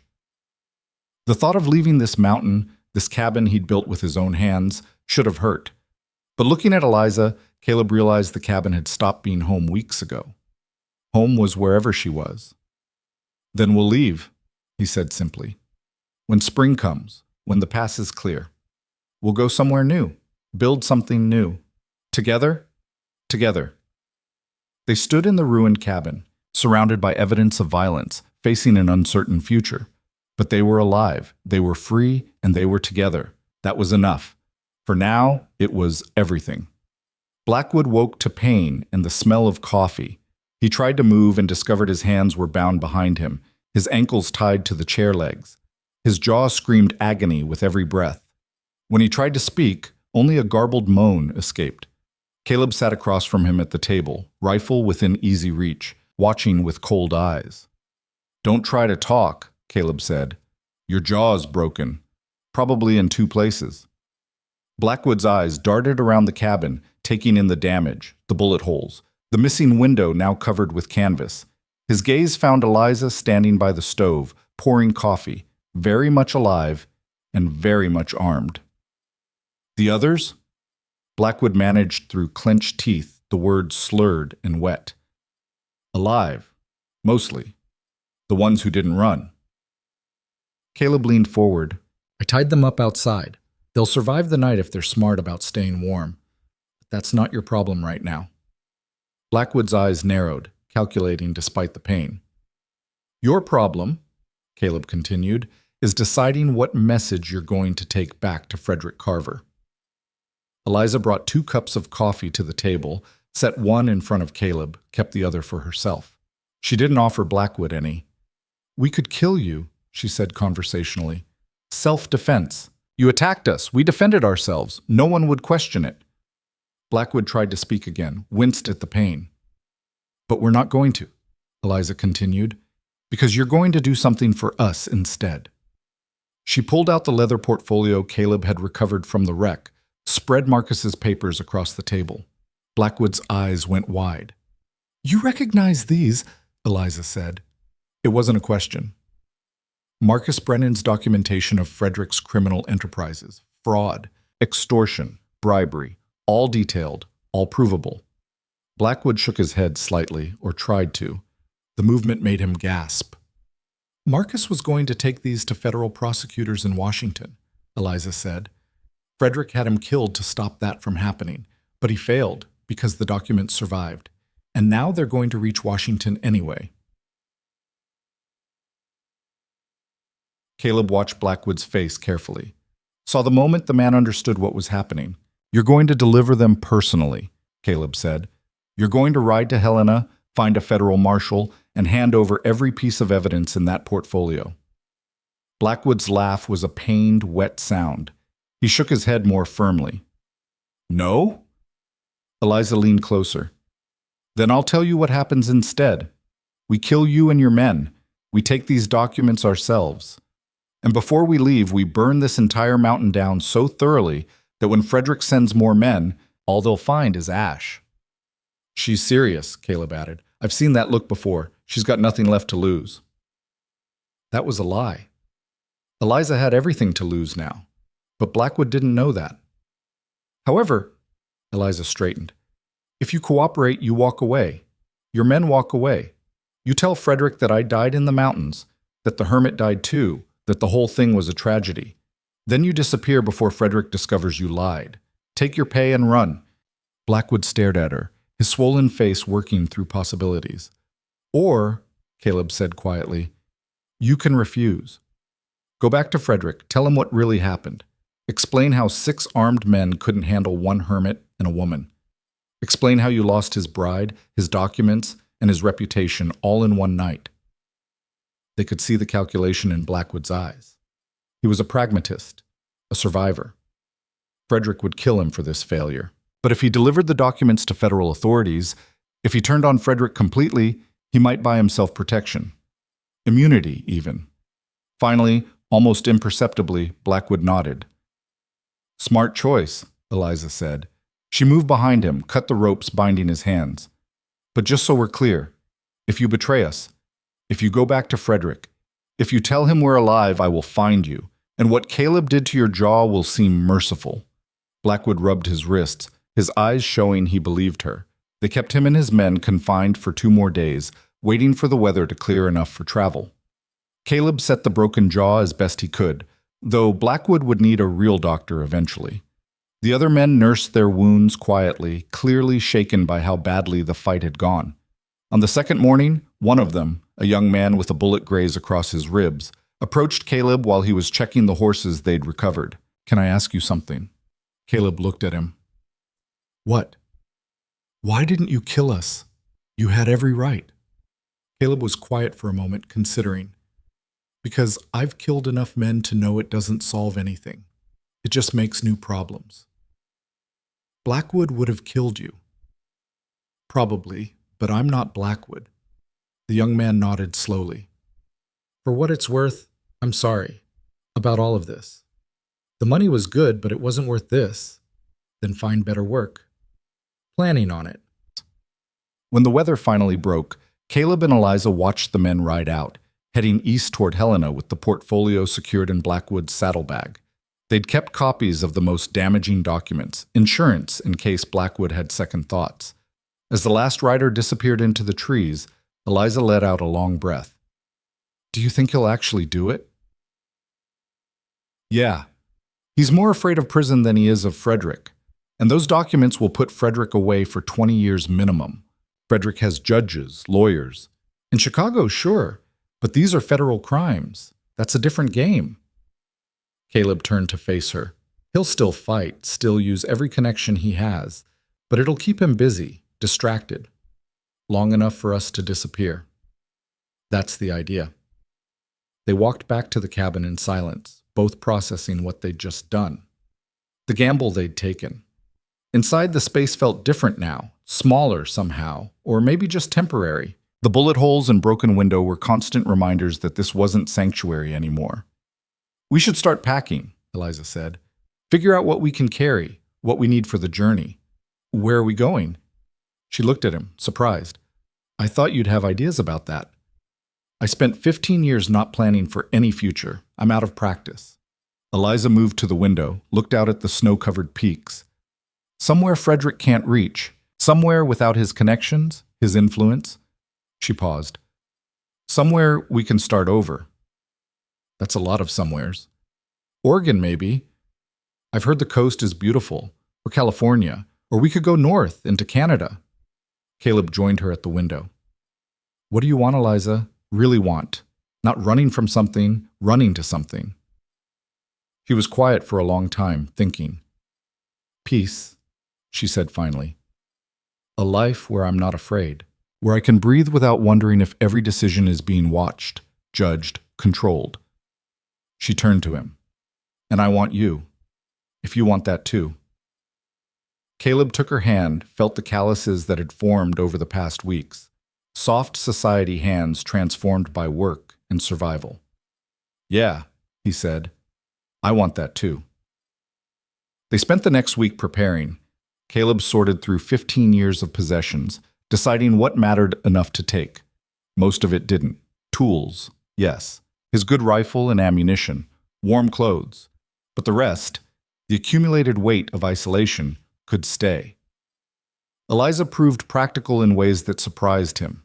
She organized supplies with ruthless efficiency, calculated weights and distances, planned routes with the strategic mind that had helped her escape Frederick in the first place. You're good at this, Caleb observed, watching her mark a map with possible routes. I planned my escape from Frederick for 8 months. Every detail, every contingency. She looked up. I just didn't account for winter storms and stagecoach wrecks. Lucky for me, you didn't. Lucky for both of us. One evening, as they sat by the fire discussing whether to head south through Wyoming or west through Idaho, Eliza asked the question she'd been avoiding. What about Sarah? Caleb looked up from the map. What about her? Does it feel like betrayal? Moving on, planning a future with someone else? He was quiet, staring into the flames. I thought it would. For years, I thought if I ever let myself feel anything again, it would dishonor her memory. He paused. But that's not what she would have wanted. Sarah believed in life, in taking chances, in not wasting the time you're given. She sounds like she was extraordinary. She was ordinary. That's what made her extraordinary. Caleb met Eliza's eyes. She would have liked you, would have approved. How can you know that? Because she was smart enough to recognize strength when she saw it. And you're the strongest person I've met. Eliza's laugh was soft, disbelieving. I'm terrified most of the time. Strength isn't not being afraid. It's being afraid and doing what needs doing anyway. She moved closer to him, rested her head on his shoulder. When do we leave? Another week, 2 at most. The passes should be clearing by then. And then? And then we figure it out as we go. It wasn't much of a plan, but it was more future than either of them had believed possible a month ago. The next afternoon, Caleb was outside repairing the cabin's broken window, not because they'd use it much longer, but because leaving it damaged felt wrong, when he heard horses approaching. His hand went immediately to his rifle. Eliza appeared in the doorway, armed and alert. But these riders came from the west, not the east, and they weren't trying to hide their approach. 2 men on tired horses, both wearing deputy badges that caught the sunlight. Caleb kept his rifle ready but not raised. Help you? The older deputy dismounted carefully, his movements suggesting age and old injuries. His partner stayed mounted, watching. Caleb Rourke? Depends who's asking. I'm Deputy Marshal Thomas Wade, out of Helena. This is Deputy Carson. We're looking for a woman named Eliza Whitfield. Received information she might be in this area. Caleb's mind raced. Blackwood. The bastard had talked after all. But Wade's expression didn't suggest hostility, just tired professionalism. What do you want with her? Caleb asked. To make sure she's safe. We received some concerning documents about a man named Frederick Carver, along with testimony that Miss Whitfield was being held against her will. We'd like to hear her side of things. Eliza stepped out of the cabin, rifle in hand but pointed down. I'm Eliza Whitfield. Wade looked her over. The worn men's clothes, the rifle, the confidence in her stance. Whatever he'd expected, this clearly wasn't it. Ma'am, are you here of your own free will? Completely. Mr. Rourke hasn't harmed you, coerced you, held you against your wishes? Mr. Rourke saved my life multiple times, including from the men Frederick Carver sent to drag me back to Chicago. Wade's partner spoke up. We found their camp 3 days east of here, 7 men, all beat to hell. They told an interesting story about a hermit and a woman who fought them off. It's true, Eliza said. They attacked us. We defended ourselves. Wade studied her carefully. Miss Whitfield, we've been reviewing the documents that were delivered to us. Very detailed accusations against Mr. Carver. Financial fraud, extortion, bribery of officials. The man who brought them claimed you were the source. Marcus Brennan was the source. He was my lawyer and my friend. Frederick had him killed to stop those documents from reaching you. Can you prove that? I can testify to it. I was there when the attack happened. When Marcus was shot, I barely escaped myself. Wade and Carson exchanged glances. Wade pulled out a small notebook, began writing. Ma'am, I need to ask you some questions. Can we do that inside? Caleb stepped forward. Anything you ask her, you ask with me present. Wade looked at him, then nodded. Fair enough. They spent the next 2 hours going through everything. Eliza told her story clearly, calmly, leaving nothing out. The arranged engagement, Frederick's true nature, Marcus's murder, the crash, Caleb's rescue, Blackwood's attack. Wade took extensive notes. Carson listened without comment, his face unreadable. When Eliza finished, Wade set down his pencil. Miss Whitfield, this is enough for federal charges. Multiple federal charges. But it's going to take time to build the case, gather more evidence, bring Carver to trial. How much time? Months, maybe a year. And in the meantime, you'll need to stay available. We'll need your testimony, possibly multiple times. You can't just disappear. Eliza's face fell.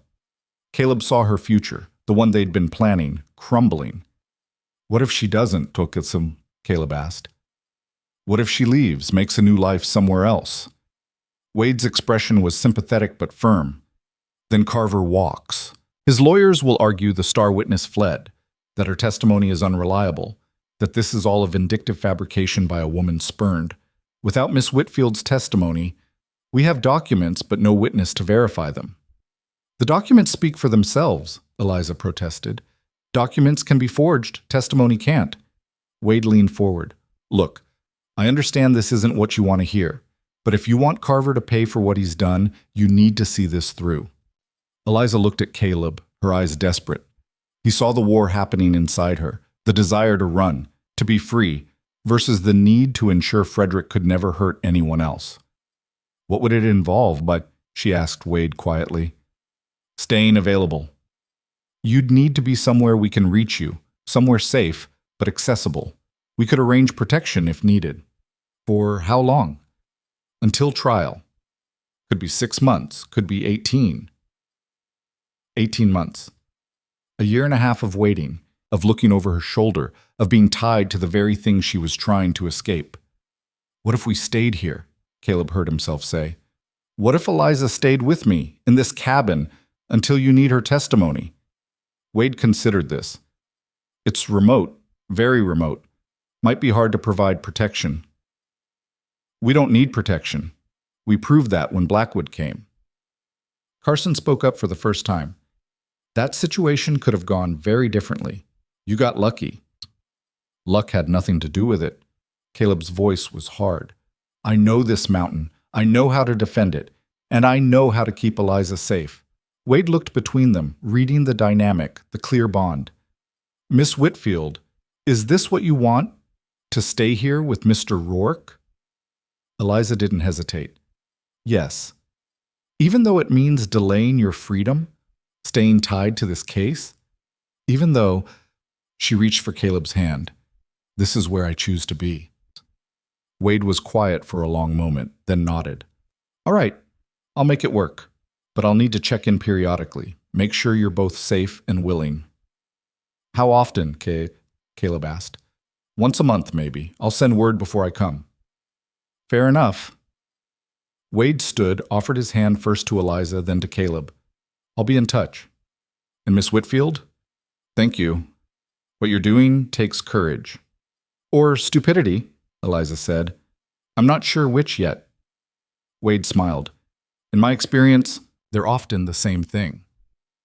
After the deputies left, Caleb and Eliza stood in the clearing watching the riders disappear into the trees. 18 months, Eliza said quietly. Maybe more. Maybe less. Either way, we're stuck here. Caleb turned to face her. Is that how you see it? Stuck? Eliza looked at him, really looked at him. This man who'd been ready to leave everything behind for her, who'd offered up his solitude and safety without hesitation. No, she said. That's not how I see it. Then how? I see it as time. Time we wouldn't have had otherwise. Time to figure out who we are together, without running, without fear. She moved closer. Time to build something real. Caleb pulled her into his arms, feeling the rightness of it, the way she fit against him like she'd always belonged there. 18 months, he said. We can do a lot in 18 months. Like what? Fix this cabin properly, teach you to hunt, plant a garden in spring, maybe build an addition if we're feeling ambitious. An addition? Well, the bed's barely big enough for one person, much less two. Eliza laughed, the sound bright against the mountain silence. Practical as always. Someone has to be. They stood there in the fading light, holding each other, thinking about the future they'd just committed to. Not the future they'd planned, not running toward Oregon or California or anywhere else, but a future nonetheless. That night, they began the work of transforming the cabin from a hermit's refuge into a home for two. It was strange, uncomfortable at first. Caleb had to relearn sharing space, sharing decisions, sharing life. Eliza had to learn the rhythms of mountain existence, the constant work required to survive. They argued sometimes about how to organize supplies, about whether to hunt or check traps first, about 100 small things that didn't matter, except they did because they were learning to be two people instead of one. But they also laughed, found joy in small victories, Eliza's first successful hunt, Caleb's attempt at cooking something more elaborate than fried meat, the night they lay on the roof watching stars and naming constellations neither of them actually knew. Slowly the cabin changed. Eliza's organizational skills transformed the chaos of bachelor survival into something more efficient, more livable. Caleb's practical knowledge expanded under her questions, her curiosity about why things worked the way they did. They repaired the bullet damage together, turned scars into stories. The hole in the door frame became where Eliza made her first long shot. The splintered window was where Blackwood learned not to underestimate mountain people. A month after the deputy's visit, Caleb started work on the addition. It wasn't much, just another small room, maybe 8 by 10, attached to the main cabin. But it was theirs, built together, every nail and board a choice they made as a unit. Eliza proved surprisingly adept with hammer and saw. Her hands, once soft and decorative, grew strong and capable. My mother would be horrified, she said one afternoon, examining a blister on her palm. Why? Ladies don't do manual labor. We're supposed to be ornamental. You're a lot of things, Eliza. Ornamental isn't one of them. Is that a compliment? It's an observation. She threw a wood shaving at him. He dodged, grinning, and the moment felt so normal, so domestic, that it took his breath away. This was what Sarah had wanted for him. This was life.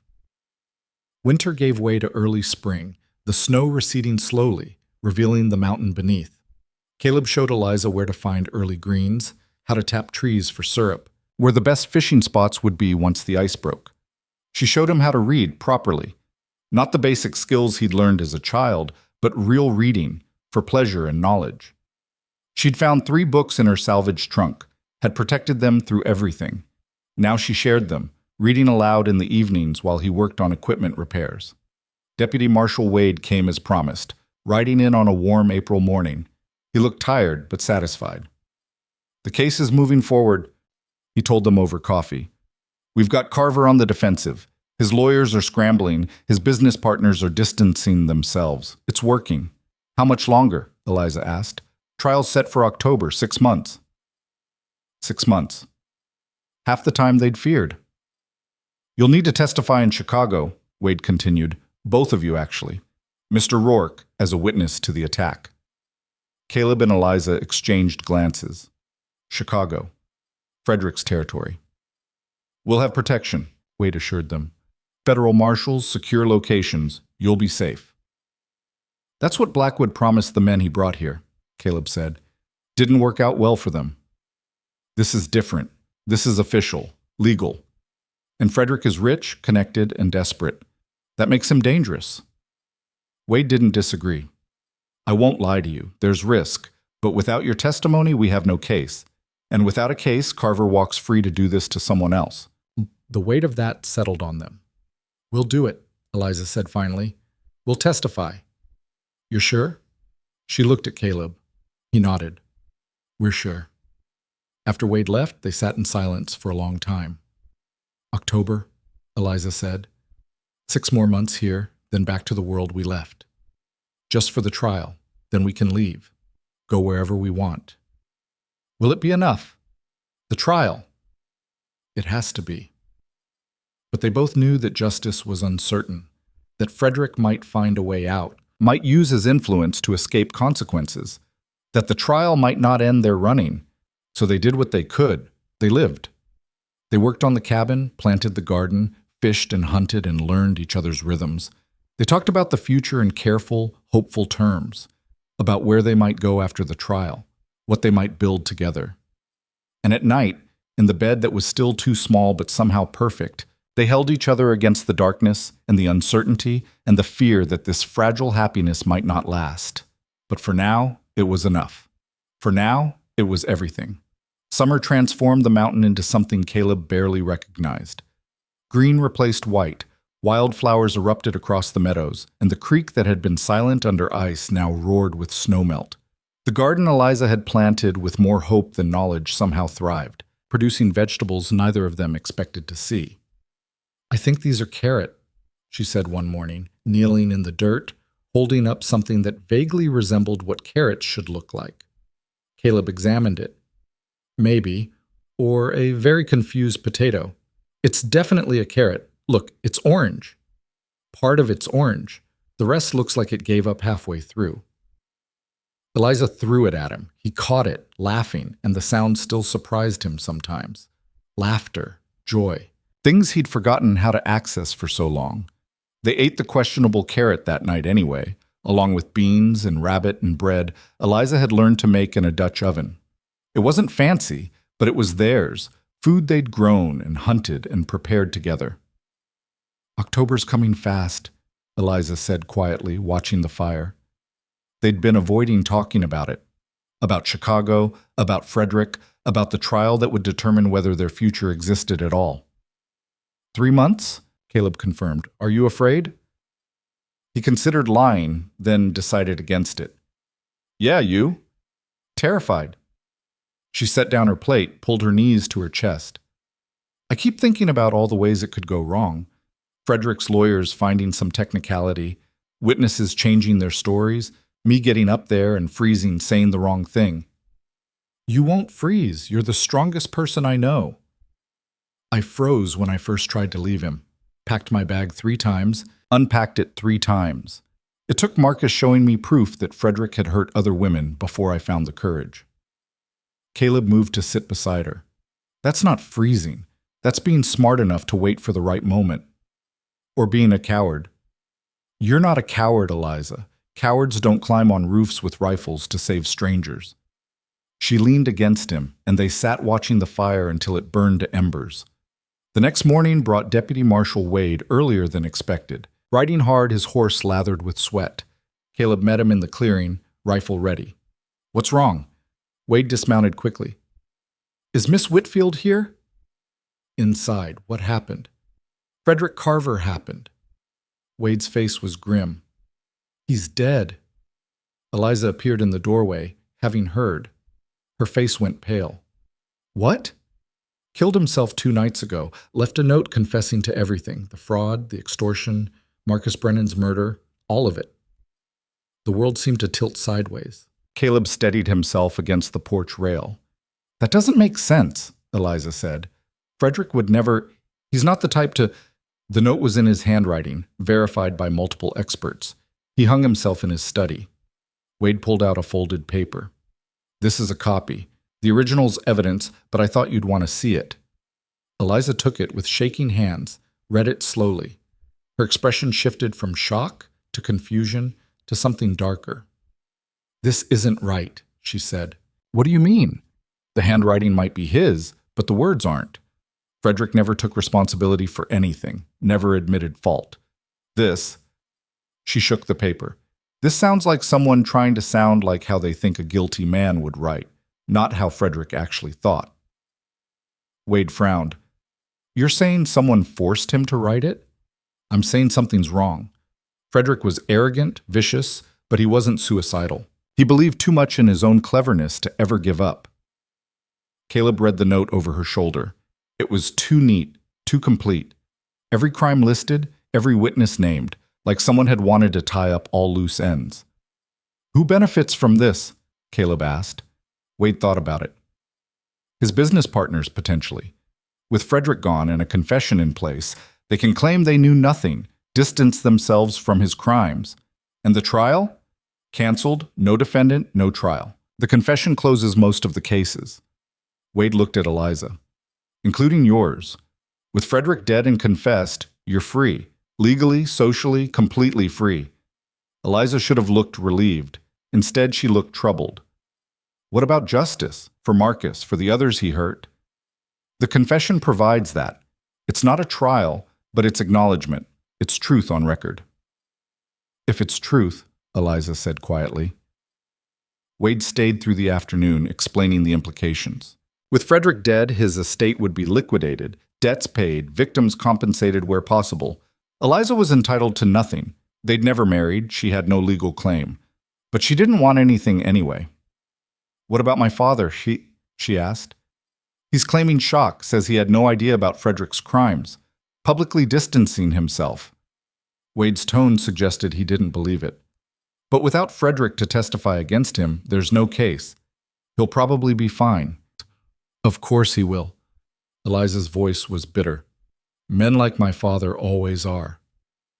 After Wade left, promising to send official documentation within the week, Caleb and Eliza sat on the porch watching the sun descend toward the western peaks. It's over, Eliza said. Just like that. No trial, no testimony, no justice, really, just over. You wanted him to face trial, to answer for what he did. I wanted him to lose, to feel powerless the way he made others feel powerless. She was quiet for a moment. But he's dead, and I don't know how to feel about that. You don't have to feel anything. There's no right way to process this. I should feel relieved, free, but mostly I just feel, she searched for the word, cheated, like someone stole the ending I was supposed to get. Caleb understood. He'd felt the same way when Sarah died, robbed of the future they were supposed to have, the life they were supposed to build. Time didn't heal that completely. It just taught you to carry it differently.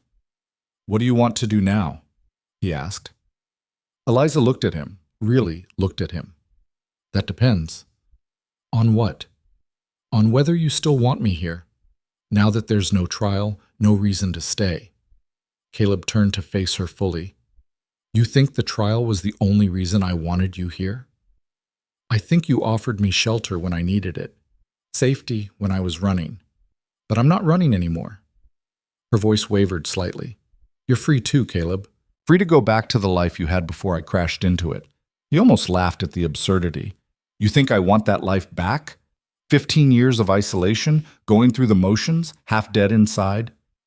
He took her hands. Eliza, you didn't crash into my life. You saved it. You reminded me what it means to be alive, to care about something beyond just surviving the next day. But what if I'm not enough? What if without the danger, without the crisis, we discover there's nothing real between us? Then we'll discover it together. Caleb squeezed her hands. I'm not going anywhere. The question is, what do you want? Eliza was quiet for a long time, thinking. When she finally spoke, her voice was clear, certain. I want to stay. Not because I'm hiding or running or because I have nowhere else to go, but because this is where I choose to be, with you, building something real. Even though it means staying on this mountain, no city, no society, no easy life. Especially because of that. I'm done with easy lives that feel like cages. I want this. Dirt under my fingernails, calluses on my hands, a life I'm actively choosing every single day. Caleb pulled her close, kissed her properly for the first time since the night before Blackwood's attack. When they pulled apart, both were smiling. So we stay, he said. We stay. But staying required planning. The cabin had been built for one person surviving, not two people living. Over the next weeks, they threw themselves into expansion with renewed purpose. The small addition Caleb had started grew into something more ambitious. A proper bedroom, a larger main room, a root cellar for winter storage. Eliza proved surprisingly capable with construction. She learned to measure and cut, to drive nails straight, to think in terms of angles and load-bearing walls. Her hands blistered, then calloused, then grew strong. My mother would die of shock if she could see me now, she said one afternoon, covered in sawdust, her hair tied back with a strip of cloth. Would she disapprove? She'd be proud. Eliza smiled. She always said a woman should be able to build her own life, literally if necessary. I never understood what she meant until now. They worked through summer into early fall, racing against the coming winter. Neighbors, if you could call people living 10 miles away neighbors, stopped by occasionally, curious about the woman living with the hermit. Caleb had been a ghost for 15 years, barely acknowledged. Now he was part of something, part of a community again. It was uncomfortable at first. Caleb had forgotten how to make small talk, how to be social, but Eliza handled it with natural grace, charming the suspicious wives, impressing the skeptical husbands with her knowledge of hunting and wilderness survival. You're good at this, Caleb observed after one couple left. At what? People, making them comfortable, drawing them out. It's a skill you learn in society, how to make conversation about nothing, how to put people at ease even when you're dying inside. She paused. The difference is, I'm not dying inside anymore, so it actually feels genuine. In September, a letter arrived via a traveling merchant who occasionally brought supplies to the remote settlements. Official federal stationery, Wade's familiar handwriting. Eliza opened it carefully, read in silence, then handed it to Caleb. The case was officially closed. Frederick Carver's confession had been accepted, his crimes acknowledged on public record. Several of his business partners faced charges, but those were separate cases. As far as the federal government was concerned, justice had been served. Marcus Brennan was listed as a victim, his role in exposing the crimes acknowledged. His family would receive compensation from Carver's liquidated estate. At least Marcus got some recognition, Eliza said quietly. That matters. Does it help? Knowing his death meant something? A little. Not enough, but a little. They burned the letter in the fireplace that night, watching the official words turn to ash. It felt symbolic. The past literally turning to smoke, the future opening up unmarked and full of possibility. October brought the first serious snow, a reminder that winter always returned, always tested. But this year felt different. The cabin was warmer, better stocked, built for two. They had enough wood, enough food, enough of everything that mattered. One evening, as the first real storm of the season built over the peaks, Eliza asked Caleb about his plans for the spring. Plans? You've been thinking about something, I can tell. You get this look, like you're calculating distances in your head. He smiled. She'd learned to read him too well. Maybe I've been thinking. About? About building something more. Not just surviving, but creating. Maybe raising a few head of cattle, some chickens. Actually farming instead of just hunting and gathering. That's a lot of work. It is. But it's work that builds towards something, work with purpose. Eliza moved to the window, watched the snow begin to fall. I've been thinking too. About? About going back to Chicago, just for a visit. To see Marcus's family, pay my respects properly. Maybe recover some of my mother's things from my father's house. Caleb's chest tightened. When? Spring. When the pass is clear. I'd want you to come with me. To Chicago? I know it's asking a lot. City's probably your nightmare after 15 years out here. It's not that. I just... He struggled for words. I don't know how to be that person anymore. The one who exists in civilization. Eliza turned to face him. Then don't be that person. Be who you are now. That's enough.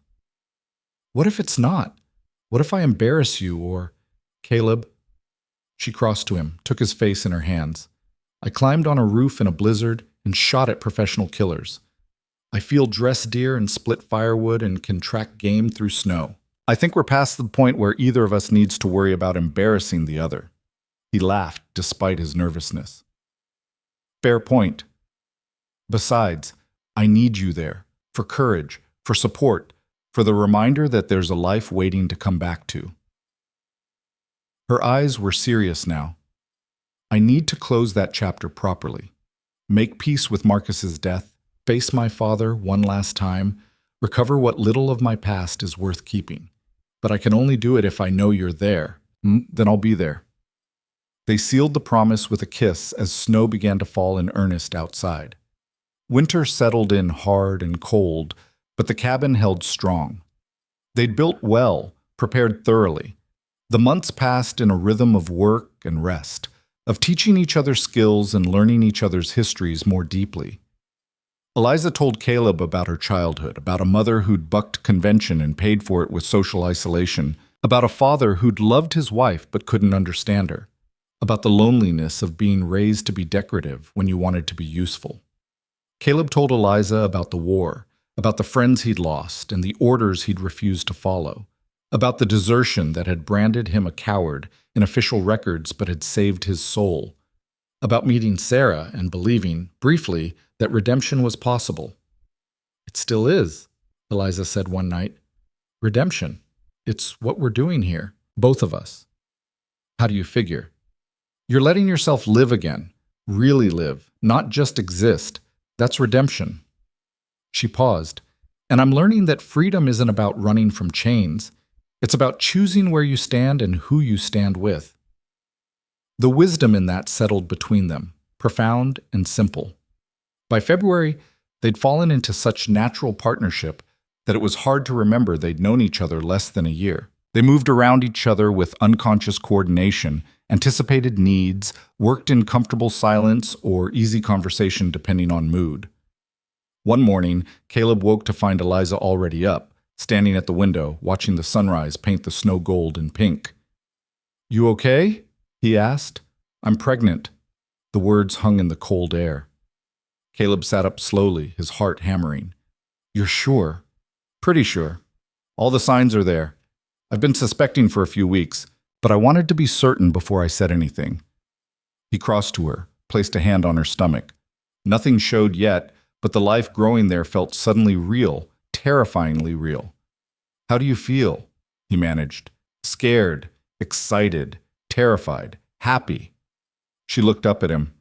How do you feel? Caleb's mind was spinning. Sarah, the baby they'd lost, the grief that had defined 15 years of his life. And now this, another chance, another risk, another opportunity to lose everything. Scared, he admitted, but not like before. Before I was scared of something being taken from me. Now I'm scared of not being good enough to protect what I have. You're already good enough. You don't know that. Yes, I do. Eliza took his hand, pressed it more firmly against her stomach. Because you're here. Because you didn't run when things got hard. Because you chose this, chose us, every single day. They held each other as the sun climbed higher, painting the world in shades of hope and possibility. The pregnancy changed things, but not in the ways Caleb expected. Eliza didn't become fragile or helpless. She adapted, modifying work as her body changed, staying active and capable. Caleb found himself simultaneously protective and awed by her strength. We should talk about Chicago, Eliza said in March, as the snow began its slow retreat. What about it? Whether we still go. With the baby coming, maybe it's not smart to travel. Caleb had been thinking the same thing. When are you due? September, I think, maybe late August. So we'd have time. Go in May. Be back by July, with plenty of time to prepare. You still want to go? He thought about it. A month ago, he would have seized the excuse to avoid the city, but something had shifted in him over the winter. The fear of the past had loosened its grip. Yeah, I think I do. I think we both need to close those doors properly before the baby comes. Liza nodded slowly. Then we go. April brought the thaw and Deputy Marshal Wade making his final official visit. Just wanted to check in one last time, he said, accepting coffee on the porch. Make sure everything's settled. It is, Eliza confirmed. More than settled. Wade noticed her hand resting on her still small belly, smiled knowingly. Congratulations, both of you. Thank you, Caleb said, feeling the strangeness of accepting congratulations for something so personal, so precious. The mountains are good for raising children, Wade said. Hard, but good. Teaches them what matters. You have children? Eliza asked. 3, all grown now, making their own ways. He set down his cup. Can I give you some advice? Not as a marshal, just as someone who's lived some life? Please, Eliza said. Don't let the past define your future. Either of you. You've both been through hell, lost people you loved, made choices you had to make. But that's done. What matters now is what you build from here. He looked at Caleb directly. And don't punish yourself for being happy. That's not betraying anyone's memory. It's honoring the fact that you survived. The words hit Caleb harder than he expected. He nodded, not trusting himself to speak. After Wade left, Caleb found himself thinking about Sarah for the first time in months. Not with the usual crushing guilt, but with something gentler. Gratitude, maybe. For the time they'd had, brief as it was, for the lesson she'd taught him about hope, even if it had taken 15 years to remember it. I think I'm ready, he said to Eliza that night. Ready for what? To let her go, really let her go. Not forget, I'll never forget, but to stop letting her death be the center of everything. Eliza took his hand. What changed? You, this. He gestured around the cabin at the life they'd built. I finally understand that moving forward isn't betrayal, it's survival. And Sarah would have wanted me to survive. They left for Chicago in early May, traveling with a merchant convoy heading east. The journey took 3 weeks, moving slowly through mountains and plains, staying in rough camps and rougher towns. Eliza handled the travel better than Caleb expected, her body adapting to the pregnancy with resilience. Caleb found cities overwhelming at first, the noise, the crowds, the constant press of humanity. But with Eliza beside him, he managed. Chicago was everything he'd feared, massive, dirty, chaotic, the air thick with smoke from 1,000 factories. But it was also alive in ways the mountain could never be, pulsing with energy and possibility and the sheer weight of human ambition. They stayed in a modest hotel, spent the first day just walking, letting Eliza show Caleb her former world. The grand houses where society gathered, the parks where she'd walked as a girl, the church where her mother was buried. At her mother's grave, Eliza knelt and spoke quietly, telling her mother about the mountains, about Caleb, about the baby coming. Caleb stood back, giving her privacy, watching the way she transformed in grief, smaller, more vulnerable, but also somehow stronger. The next day, they visited Marcus Brennan's family. His widow was younger than Caleb expected, with 2 small children clinging to her skirts. She greeted Eliza with genuine warmth, invited them into a modest but comfortable home. Marcus talked about you often, Mrs. Brennan said over tea, said you were the bravest client he'd ever had, that you deserved better than what life had given you. He was a good man, Eliza said. I'm so sorry for your loss, for my part in— No. Mrs. Brennan cut her off gently but firmly. Marcus made his own choices. He believed in justice, in standing up for people who couldn't stand up for themselves. What happened wasn't your fault. It was Frederick Carver's fault. They talked for hours. Mrs. Brennan showed them Marcus's study, the books he'd loved, the notes he'd made about the case against Frederick. She gave Eliza a small photograph, Marcus standing with Eliza outside a courthouse, both smiling. He'd want you to have this, she said, as a reminder that your fight mattered, that his sacrifice wasn't for nothing. Eliza accepted the photograph with tears in her eyes, promised to write, to stay in touch. It wasn't enough to balance the scales of Marcus's death, but it was something. Recognition, connection, the acknowledgement that his life and death had meaning. The hardest visit was to Eliza's father. They found him in the same grand house Eliza had grown up in, a monument to wealth built on questionable foundations. He received them in his study, barely looking up from his ledgers. "Eliza, I heard you'd survived the unfortunate incident." "Unfortunate incident," Eliza repeated. "That's what you're calling it? Frederick tried to force me into marriage. His men killed Marcus and nearly killed me." Her father finally looked at her, his expression cold. "Frederick's crimes are his own. I had nothing to do with them." "You sold me to him. You knew what kind of man he was, and you didn't care." "I arranged an advantageous marriage. If Frederick hid criminal activities, that's regrettable, but—" "Regrettable," Eliza's voice was flat with anger. "That's all you have to say? What would you have me say? That I'm sorry? I did what I thought was best for your future. You did what was best for your business, for your reputation. I was just another asset to trade." Her father stood, his own anger showing now. "I gave you every advantage, education, society, opportunities most women never see, and you threw it away to run off with some hermit to live in poverty in the wilderness." Caleb stepped forward.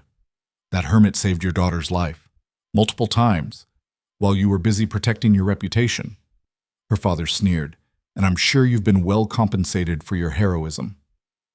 The implication hung in the air that Caleb was with Eliza for money, for advantage. Caleb almost laughed. "I don't want anything from you or your world. I have everything I need. Do you?" Her father looked Eliza up and down, taking in her simple dress, her work-roughened hands. "Look at you, dressed like a commoner, living like a savage. This is what you chose over the life I offered?" "Yes," Eliza said clearly, "because that life was a cage. Beautiful, maybe, but still a cage.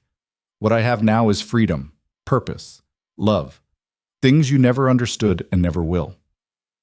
She crossed to his desk, placed a key on top of his ledgers. "That's to Mother's trunk. It's in the attic. I'm taking it with me, her books, her letters, the things that were actually hers. You can keep everything else." "I don't want it." "You'll regret this," her father said.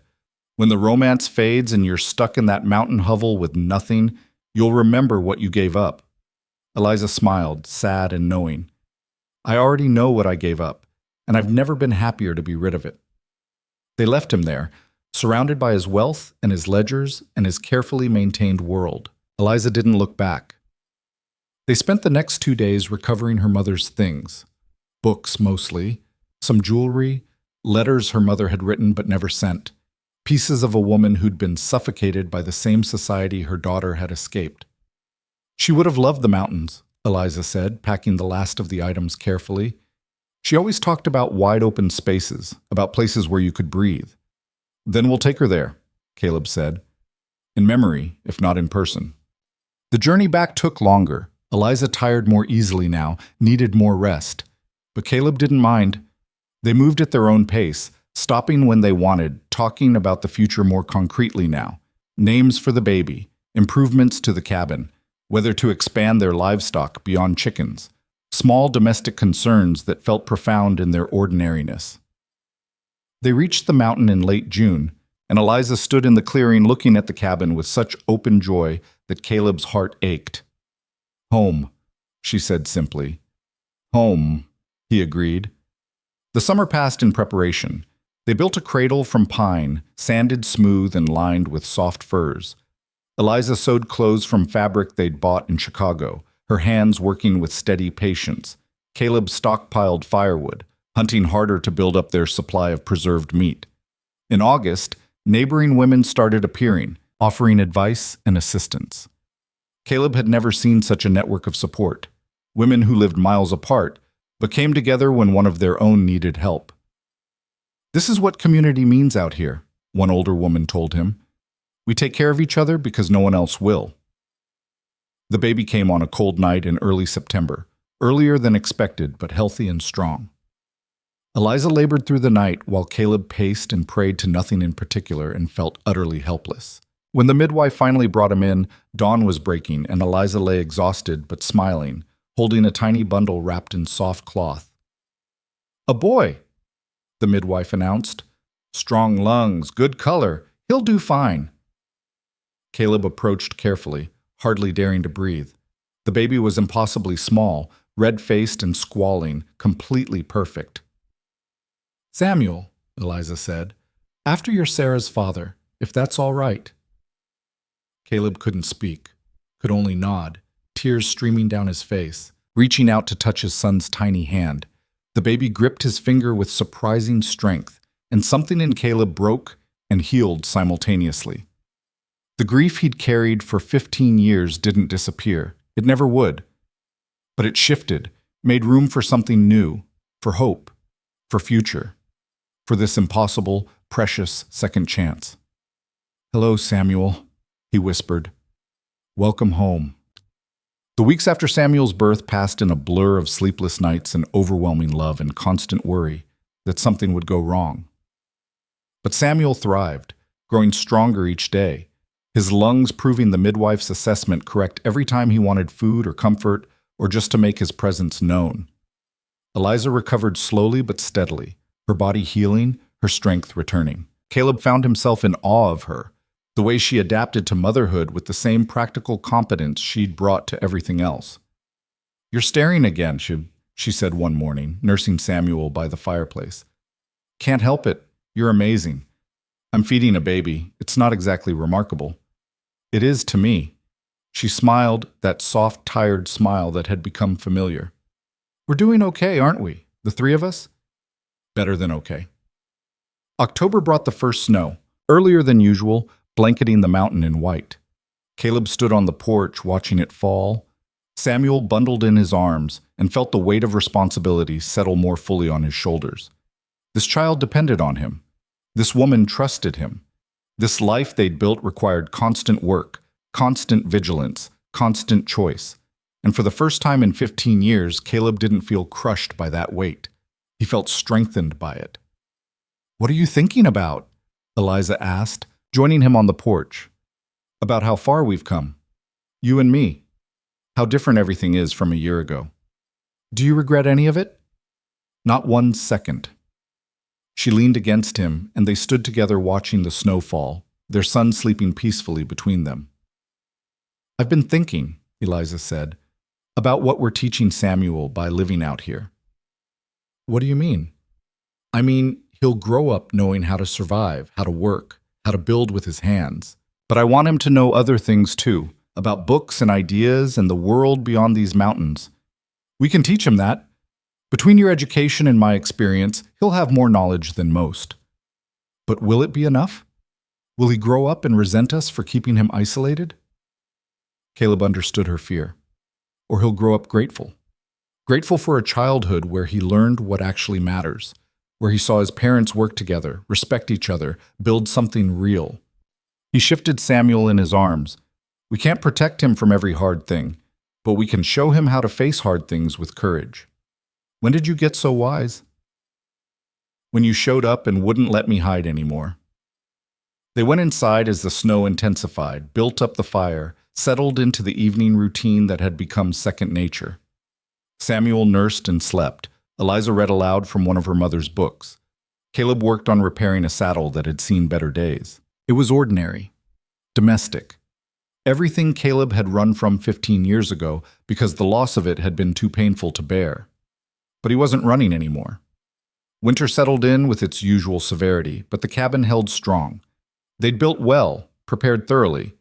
The months passed in the rhythm of survival and small joys. Samuel's first smile, Eliza's first successful bread without Caleb's help. The way the three of them fit together in the small space like pieces of a puzzle finally assembled correctly. One evening in February, as they sat by the fire with Samuel sleeping in his cradle, Eliza spoke the question they'd both been avoiding. "What happens when he's older, when he needs more than we can give him out here?" Caleb had thought about this. "Then we make choices. Maybe we spend winters in town so he can attend school. Maybe we bring a teacher up here in summer. Maybe we trust that what we're teaching him is worth more than what a classroom would provide. And if we're wrong, then we adjust, we adapt. That's what we've been doing all along. Eliza was quiet, thinking, I don't want him to feel trapped the way I did. Like there's only one path, one acceptable future. He won't, because we'll give him choices. We'll show him different ways to live, different values to consider, and then we'll trust him to make his own decisions. That's terrifying. Being a parent is terrifying, but look at him. Caleb gestured at their sleeping son. He's worth being terrified for. Spring came eventually, as it always did. The snow retreated, the creek swelled with meltwater, and the world turned green again. Samuel was 7 months old now, alert and curious, reaching for everything, beginning to make sounds that almost resembled words. Caleb took him outside for the first time without layers of winter bundling. Let him feel grass and dirt, hear birds and wind. Samuel's eyes went wide with wonder at this massive, bright world. What do you think? Caleb asked him. Worth staying for? Samuel grabbed a handful of grass, tried to eat it, seemed disappointed by the taste. Yeah, it takes some getting used to, Caleb agreed. Eliza joined them in the meadow, spreading a blanket, settling Samuel on it to explore safely. She lay back, face to the sun, and sighed contentedly. I love this place, she said. I never thought I would love anywhere the way I love this. What do you love about it? The honesty of it. Everything here is what it is. The mountain doesn't pretend to be something it's not. The work is hard but meaningful. The danger is real but manageable. She turned to look at him. And you. I love that you're exactly who you are here. No masks, no pretending. I'm not sure I know how to be anyone else anymore. Good. Don't learn. They spent the afternoon in the meadow, watching Samuel discover the world, talking about plans for the coming year. More livestock, an expanded garden, maybe teaching Samuel to swim in the creek once summer warmed it enough. Small plans, reasonable plans, the kind of future that had once seemed impossible to both of them. That night, after Samuel was asleep and the cabin was quiet, Eliza asked Caleb if he ever thought about going back. Back where? To whoever you were before Sarah died, the man you might have been if things had gone differently. Caleb thought about it seriously. No, because that man doesn't exist. Maybe he never did. Maybe he was just a possibility that got erased the moment Sarah took her last breath.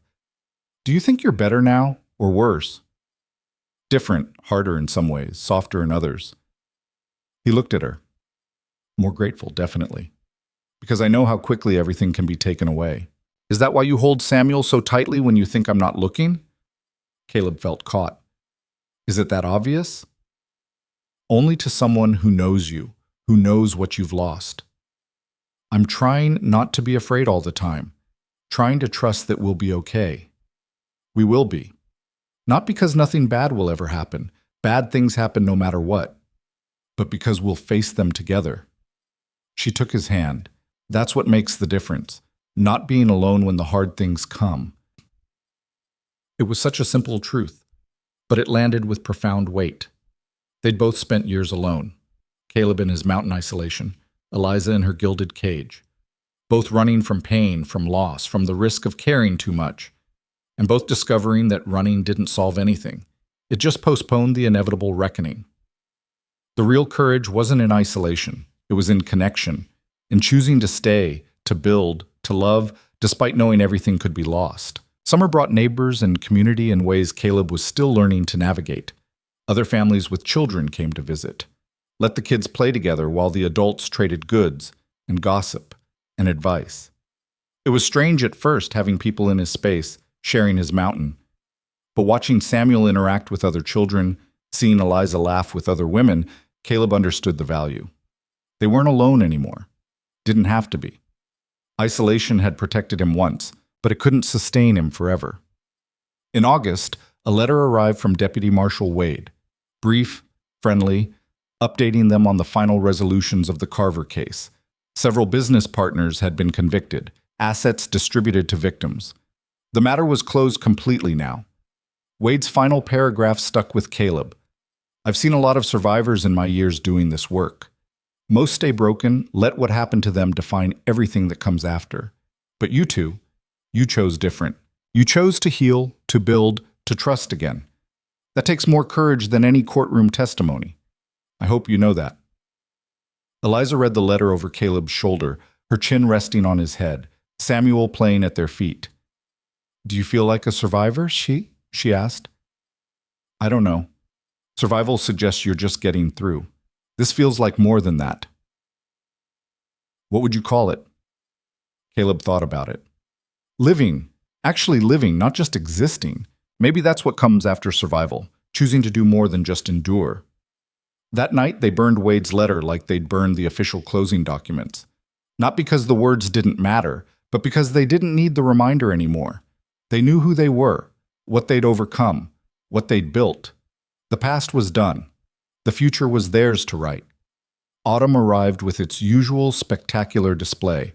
The aspens turning gold, the air crisp and sharp, the angle of light changing in ways that marked the turning season.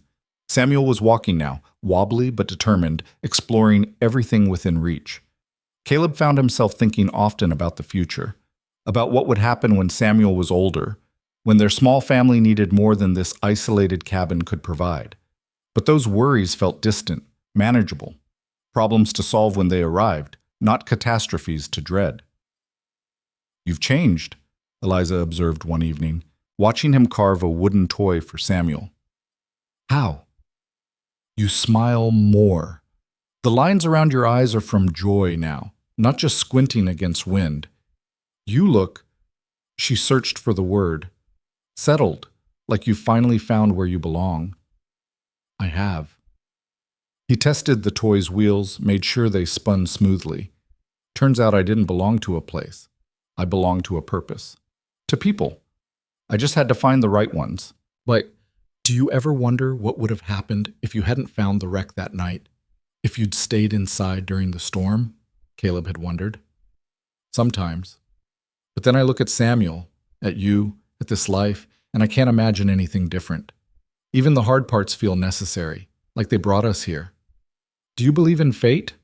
No, I believe in choices, and I believe we made good ones. Winter came again, their second together, but this one felt different. The cabin wasn't just shelter anymore. It was home. The work wasn't just survival. It was building something that would last. And the future wasn't something to fear or avoid. It was something to anticipate. On a quiet evening in late December, with snow falling soft outside and Samuel asleep in his cradle, Caleb and Eliza sat by the fire talking about the year ahead. I want to expand the livestock come spring, Caleb said. Maybe get some sheep, a few more chickens, build a proper barn. That's ambitious. We can handle ambitious. Eliza smiled. Yes, we can. She paused. I've been thinking about writing. About documenting our story, our life here. Not for publication necessarily, just for Samuel. So he knows where he came from, what his parents survived to give him this life. That's a good idea. Important. Would you help? Tell me your parts. Caleb thought about it. About putting words to the grief and isolation and the slow, painful return to living. About honoring Sarah's memory while acknowledging what Eliza meant to him. About the violence and fear and ultimate triumph of those first months together. Yeah, he said. I'll help. They sat in comfortable silence, planning and dreaming and simply being together. Outside, the mountain slept under snow, holding them safe in its ancient embrace. And for the first time in longer than he could remember, Caleb Rourke felt completely at peace. Not because life was perfect. It wasn't. Not because all problems were solved. They weren't, but because he'd finally learned the truth that had eluded him for 15 years.